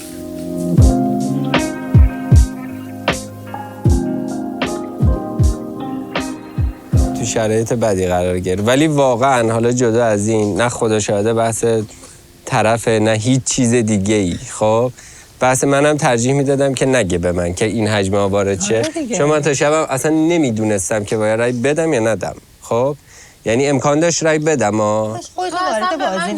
خب همین یه چیزی هم نمیدونم. خب بذار حرف اصلیمو بزنم یادم میره.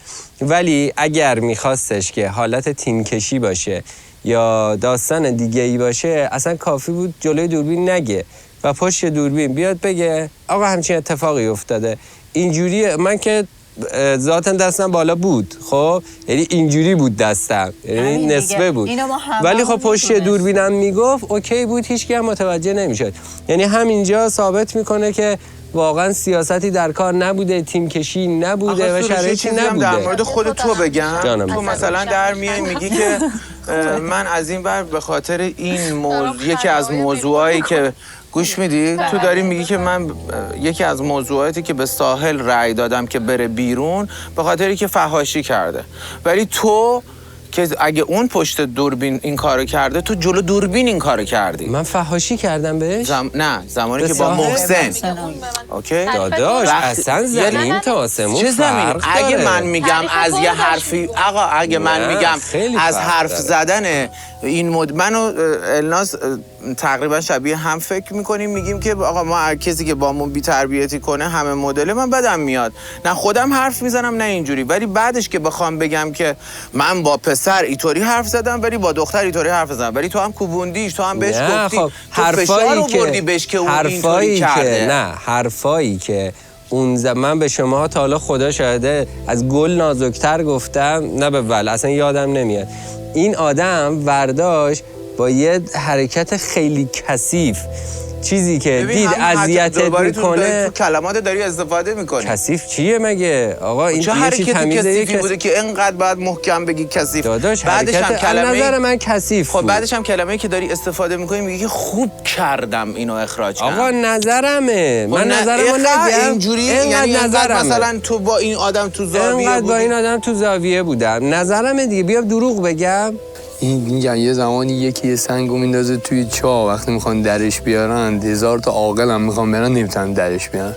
الان سحر رفته یه سنگی رو انداخته توی چاه که برای رفتن به اون چاه با تو، ولی الان همه کاملا متوجه شدن که شما اصلا توی این مثلا داستان نبودی. کی بهت گفته تو تیم داشتی؟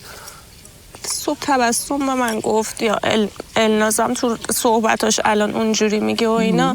من دیشب کامل همه چی من دیشب با توضیح تبسم دادم. صحبت کردم، تمام مورد این مسئله اینا کاملا به نظر من با سر تو اصلا به خودت نگی. کسی هم با کی میخوای تیم بشی تو؟ 100% از این به بعد خیلی هوشمندانه تر برخورد میکنم و همه حرفامو با بچه‌ها نمیزنم، بیشتر سعی میکنم شنونده باشم و بالا پایینشون کنم، ببینم که چی به چیه، کی به کیه، و سعی میکنم که بیشتر در مورد زندگیاشون و نقطه ضعفاشون بدونم که اگر روزی خواستم به من اینجا بزنن منم بتونم کاری باهاشون بکنم. من همینو میگم از روز اول من اومدم. آخه اینجا کسی نمیتونه با کسی تیم بشه. اینجا ما در واقع ذاتاً یه دونه تیم هستیم. مشکل اینه که کی نخواد توی تیم باشه. اینجوری بگیم فکر کنم خیلی بهتره. اینجا ما زمانی که اومدیم یه تیم بودیم، الان یه سریا نمیخوان توی تیم باشن یا میخوان تیم رو به هم بریزن.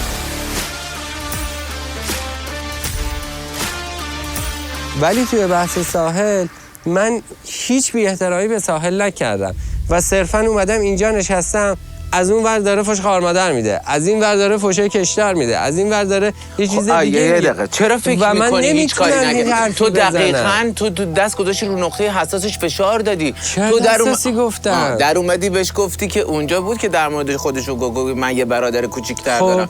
تو بهش گفتی تو بازیگری، تو فلانی، تو تو هم نه من نگفتم. داشت در مورد پدرش میگفت. تو فشار دادی اونجا رو. من اینجا رو قبول ندارم. خب چرا تو حرفای خودت حرفای خودت قبول داری؟ بعد که ما حرف میزنیم حرفای ما رو قبول نداری. یه نظریه گفتی میخوام دفاعی از خودم بگم دیگه. من یه چیزی دیدم، خب یه اتفاقی برام سوال شد، خب و اومدم جلوی همه گفتم ساحل همچین چیزی برای من سواله. من نگفتم تو فکر گریه کردی. نه تو میتونی اینو بگی، من ولی تو باید که در نظر بگیری که مثلا اون دختره وقتی توی جمع و جلوی دوربین یه همچین چیزی میشه ممکنه بغضش بگیره. من سوال پرسه و در محترمانه ترین حالت ممکن. بعد اصلا نذاری سوال من تموم شه. یعنی اصلا اون بخشی که من میخواستم سوال بپرسم سوال بود پاشو رفت.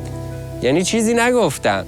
بعدش هم من اصلا اینو جاهای دیگه هم گفتم، همونجا هم داشتم اینجوری تعریف کردم که آقا ممکنه تو اولیو که گفتی من روم این چون ساحل اینجا هم نشسته بود، تو من روم این ور بوده باشه ندیدم که تو بغض کردی. وقتی که داشتی سومیو میگفتی برگشتم، یعنی میزانسن چیدم اصلا. گفتم حتی ممکنه وقتی من سومیو برگشتم نفهمیده باشم که تو به خاطر اولی بغض کردی. حالا تو ما اونجا داشتیم اینا رو میگفتیم، من گفتم اول ایشون، من گفتم بعد اول مسعود گفت بعد این. هر بار که هممون میگفتیم تو اینطوری بودی، حالیت نبود، هی میگفت چی گفتی دوباره تکرار کن. تو اصلا حواست به ماها نبود. خب زوم کرده بودی فقط روی این که بخوای ساحل حرف بزنه. نه. تا ساحل حرف زد گرفتیش. ساحل چالشی گفت. نه ساحل چالشی. من قبول ندارم. ساحل تنها کسی بود که از نظر من دروغ و راستاش جوری بود که احساسات بقیه تحریک شد و فقط نظر به خاطر دادن. همون کلمه‌ای که روز اول به کار برده اینو گذاشته بودی زیر من با اون ذره کلمه مشکل دارم چون آخرم معذرت خواهی نکرد به خاطر نظریش. گفت فقط ده بار گفت. نه جلو دوربین گفت. جلو دوربین من نگفت. من مشکل معذرت میخوام، منظورم از این قضیه این بود. نه منظورشو دقیقاً چیزی که به من گفت منظورم همین جمله بود. تبهکار رو بعد عوض میکردم، لغتشو یه چی دیگه بعد میذاشتم، ولی نظریه این آدم همین بود و من چون تحت یه شرایطی فقیر بودم، خب که الان نیستم خدا رو شکر، اصلا دیوونه شدم اینو گفت و اصلا رفتم تو موضع باش و اصلا هم رأیی که دادم بی دلیل مثلا این دخیل بوده توش. آقا یارو ذهنیت بعد ایجاد کرده و درستش نکرده، اصلا خیلی باگ بزرگیه. من هر چیزی که بوده، هر اشتباهی که کردم اومدم سعی کردم جبرانش کنم، چه تو لفظ بوده، تو رفتار بوده، تو رأی بوده، تو هر چی. ولی این آدم یه چیزی رو گفت و جبرانش نکرد و هی بدترش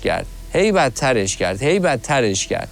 بعد میگم برا من این خیلی کار زشتیه که تو جلوی دوربین بیای خیلی اوکی و کول رفتار کنی و پشت دوربین بیای شروع کنی فحشای رکیک دادن.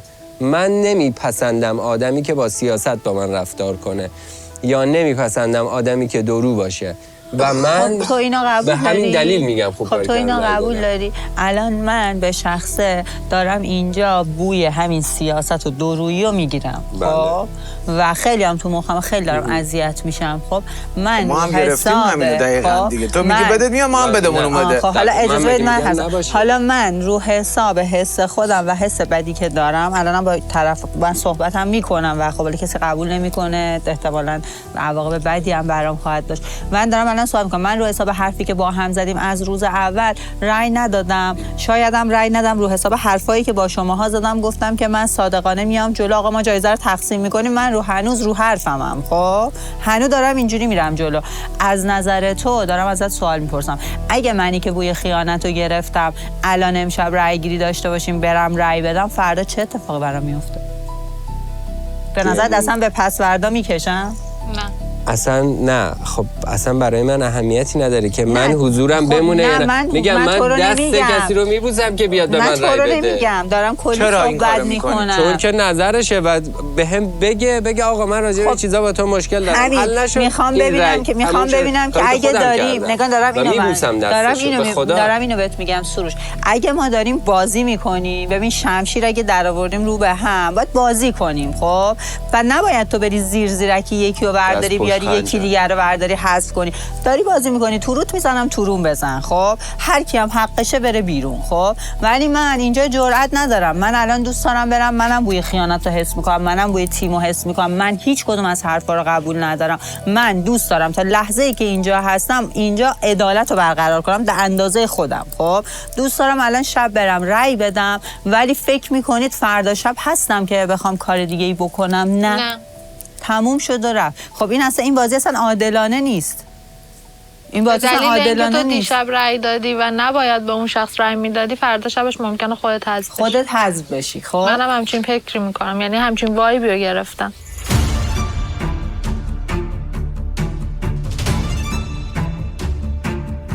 من حتی فکر میکنم الازم میدونست.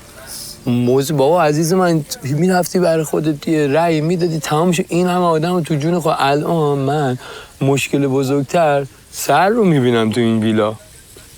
ببین ما باید یه دست باشیم. خب یا باید بازی کنیم یا باید با هم باشیم. اگه قراره بازی کنیم خب به بقیه هم بگیم بدونن، شاید ساحلم نمیرفت بیرون. خب من به شخصه دارم میگم اگه از روز اول قرار بود مثلا با هم میبستیم که بچه‌ها بزنیم هم، اتفاقا اونم یه مزه‌ای داره. خب شما از اول اومدین نشستین گفتین که آقا بچه‌ها با هم اینجوری بازی کنیم. خب کسی رأی نده به جز خزانه، کسی رأی نده، پولو شیر کنیم فلان کنیم. و ماها یه سری هستیم که الان اسمشو چی میذاری، ساده‌تر، خنگ‌تر، نمیدونم چی، شاید بدتر. ماها هنوز یه سری روم پلن صادقیم، یعنی مثلا هنوز وایسادیم. ولی اگر روز اول میگفتیم که ما اینجا با هم هیچ ارتباطی نداریم، از اینجا رفتیم بیرون همه پشت همیم، بازی میکردیم، شاید خیلی هم قشنگتر میشد. میگم الان هم همینه. اگر قراره رای بدی، اگر قراره بازی کنی، اگر قراره مثلا یه برنامه‌ای داشته باشی پشت صحنه، خب نمیشه دو نفر داشته باشن دو نفر بشینن نگاه کنن. خب این بی‌عدالتی. خب میشه واضح‌تر صحبت کنی که مثلا راجع به کیا داری حرف میزنی اگه دوست داری؟ آره شاید نخواد بگه کیا، ولی کلیت رو داره میگه دیگه. چون من فکر میکنم اگر این قضیه هم وجود داشت دیگه الان با اتفاقاتی که افتاده کلا این قضیه منتفی شد. ولی باز من هنوز بازی نمی‌کنم. من تا صبح با تبسمم داشتیم دوتایی حرف می‌زدیم. من گفتم حتی اگر امشبم دیگه نباشم تا زمانی که هستم رو همون عدالت بازی می‌کنم، چون من نمیتونم اون چیزی که نیستم و بیام نشون بدم. بازی هر کس یه چیزیه. من اولش چی گفتم من بازیم اینه که تا زمانی که اینجا هم تلاش بکنم اون کسی که شایسته است، اون کسی که خودم هم نیستم، اون کسی که از نظر من احساس می‌کنم لیاقتشو داره نفر اول بشه. خود سروش بعد رأی دادم به ساحل منو کشونده کنار، میگه که من به ساحل رأی دادم به خاطر اینکه دیگه من خسته شدم اینکه بخوام به سروش بگم که مثلا سروش این کارت اشتباهه درسته فلان. گفتم هر کاری دلت میخواد میتونی بکنی، چی بگم بهش دیگه.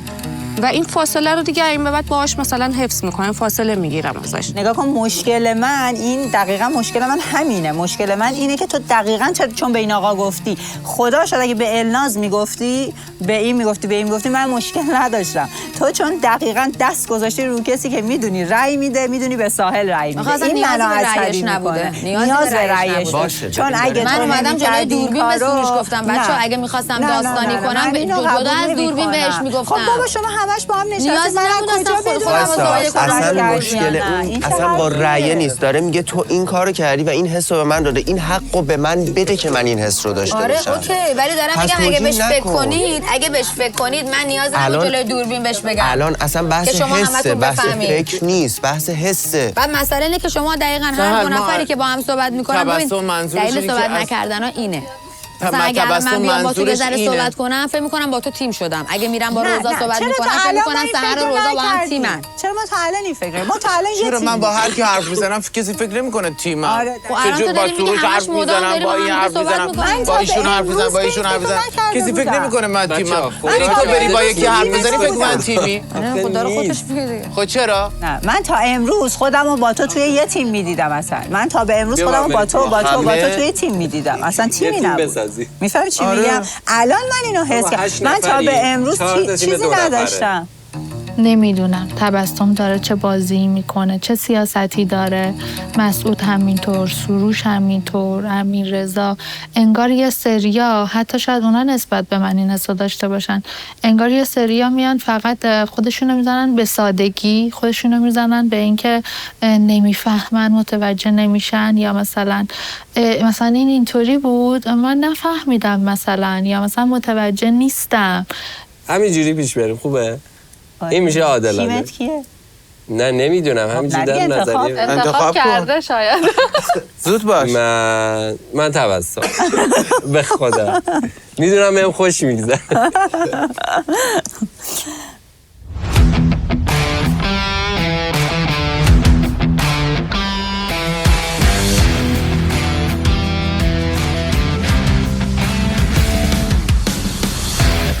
آقا تو اومدی به من میگی من دوست صمیمی من از این مسعود 100 بقیه 99 ان 8 ان و فلان و اینا، بعد نذاشتی 2 ثانیه بگذره از اینجا.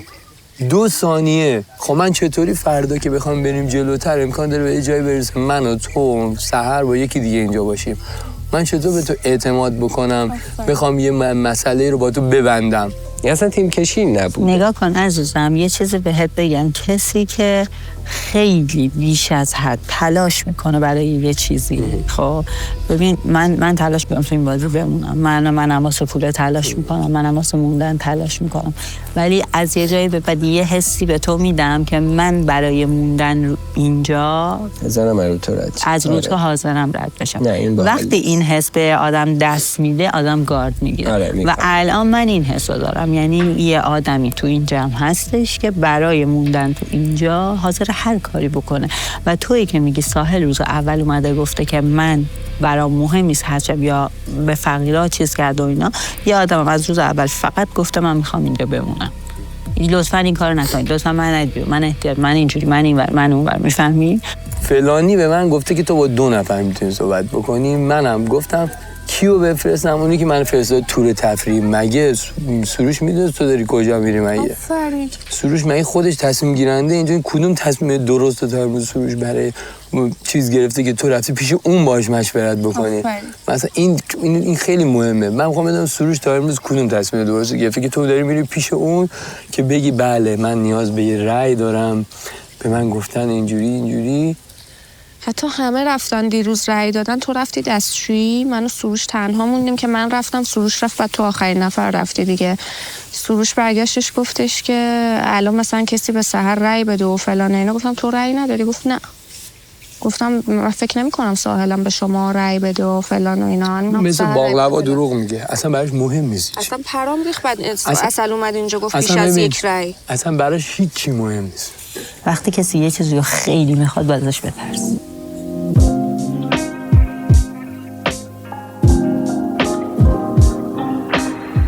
داره دیگه مستقیم میگه دیگه، میگه من انداختم بیرون پشیمونم. نه اصلا به این آدمی هم که به هیچ چیزی اعتقاد نداره، حتی به خود حرفای خودش، فردا اون مثلا تو حرفاش همش اون روز میگه که من منطقی نیستم، احساسی رفتار میکنم. الان تو حرفاش میگه منطقه، من اینو گفته که این کار کجا منطق آورد؟ این احساسی من نمیفهم چرا هر کی هر کار اشتباهی رو میکنه میگن احساس آدما بر اساس قلبشونه. قلب جاییه که قراره یه کاری رو که به شما احساس خوبی رو میده انجام بدی. قلب جایی نیستش که احساس قرار نیست همه رو ببره توی در و دیوار، اون دیگه احساس نمیشه که.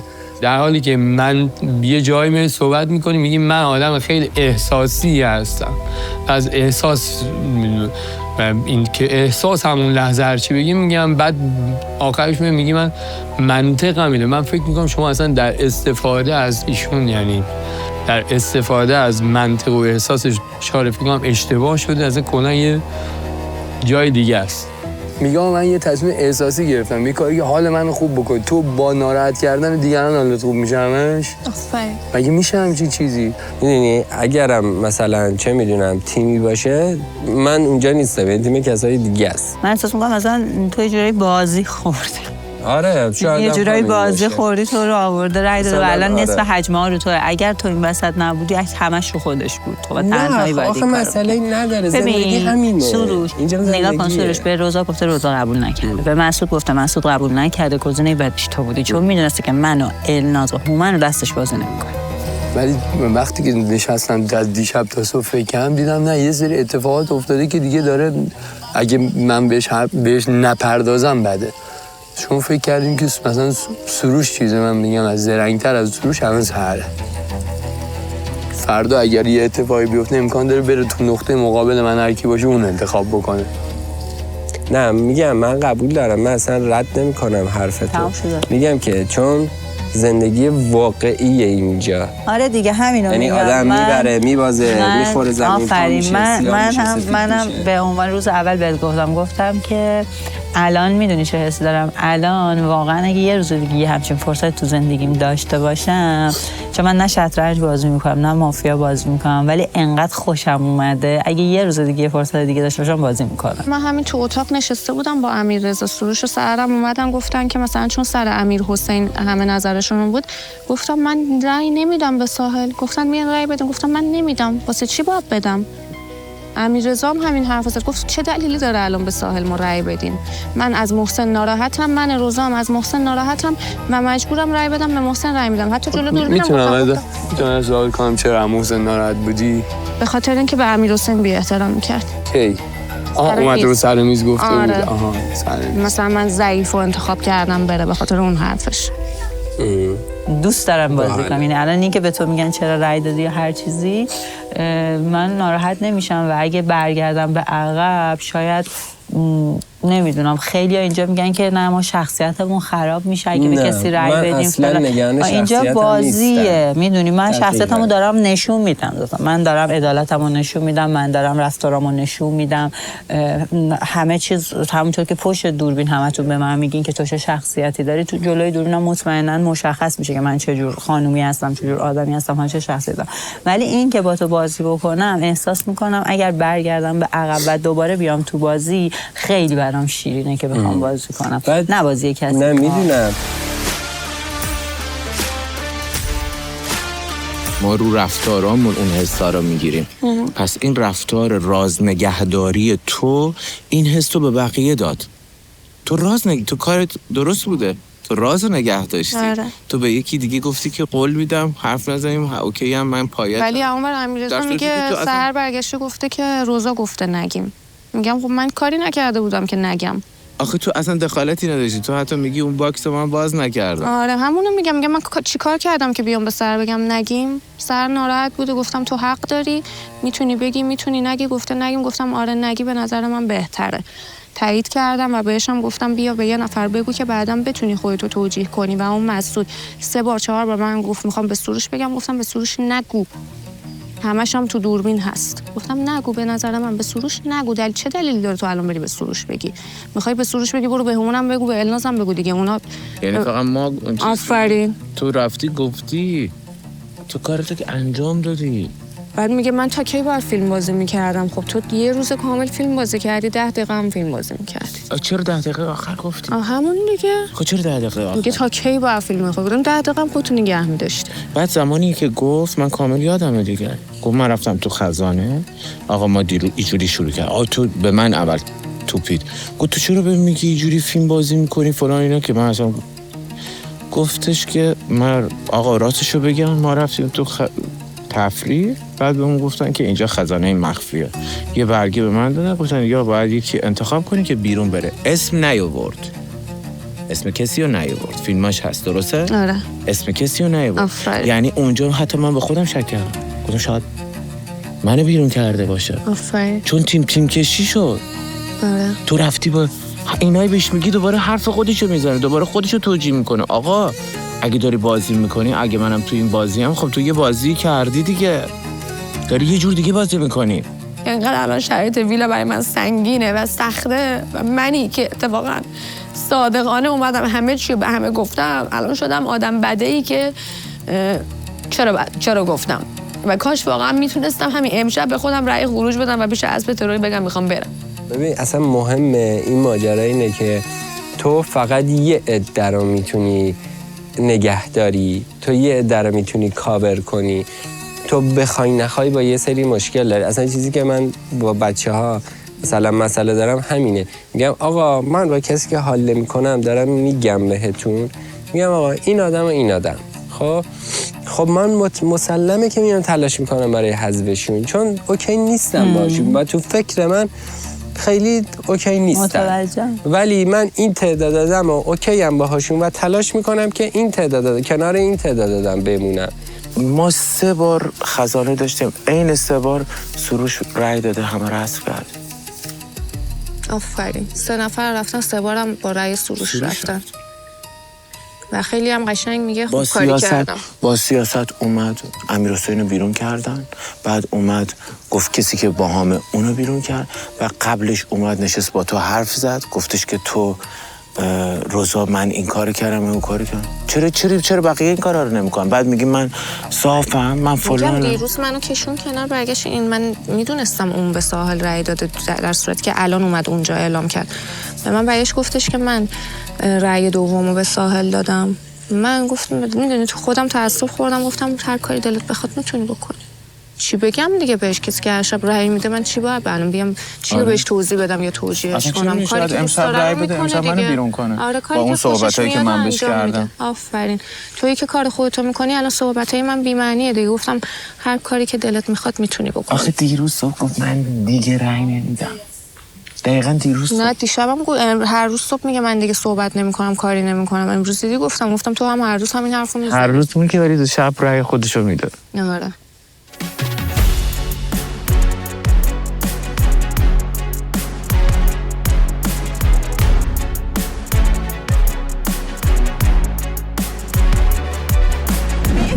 از چالش‌های جذاب ما شو خوش اومدید. سلام. چطوری؟ می‌خوایم ببینیم کی طاقتش بیشتره توی این هوا این آب رو سرش خالی کنیم. آخه دروغ ندیده باشیم چجوری تهمت بزنیم؟ باید شاید من این کار کرده باشم، تو که ندیدی. من یه جوری شدم گفتم نکنه این دوتا با هم دیگه تیمن. سحر یه آدم یه شلوغ میکنه و میترسه کسی که یه حسی یه نظری نسبت بهش داشته باشه و نمیتونه اونو بپذیره و ازش رد بشه. اینا 11 نفر انتخاب کردن. این چند تا روانشناس داره این برنامه، نشسته یکی یکی همه چیز ما رو میدونستن. من خیلی دل صافی ندارم با این افراد. من از خودم مطمئنم سحر. من میگم تو شاید سوء تفاهمی داری یا اشتباه چیزی رو برداشت کردی با من در مورد صحبت من اگر سوء تفاهمی داشته باشم همینطوری که شهامتشو داشتم گفتم توپتو برداشتم جوابش هم میدادم بهت. من میگم از تو دروغ کرد تو این ویلا تو چششم گفتم خودش میدونه. من میگم هستی اگر شما هستی اینجا اگه نزنی میزننت به خاطر بقای خودشون، به خاطر پوله.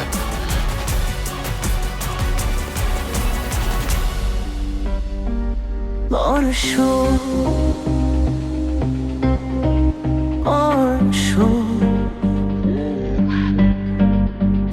روی فرش قرمز تمام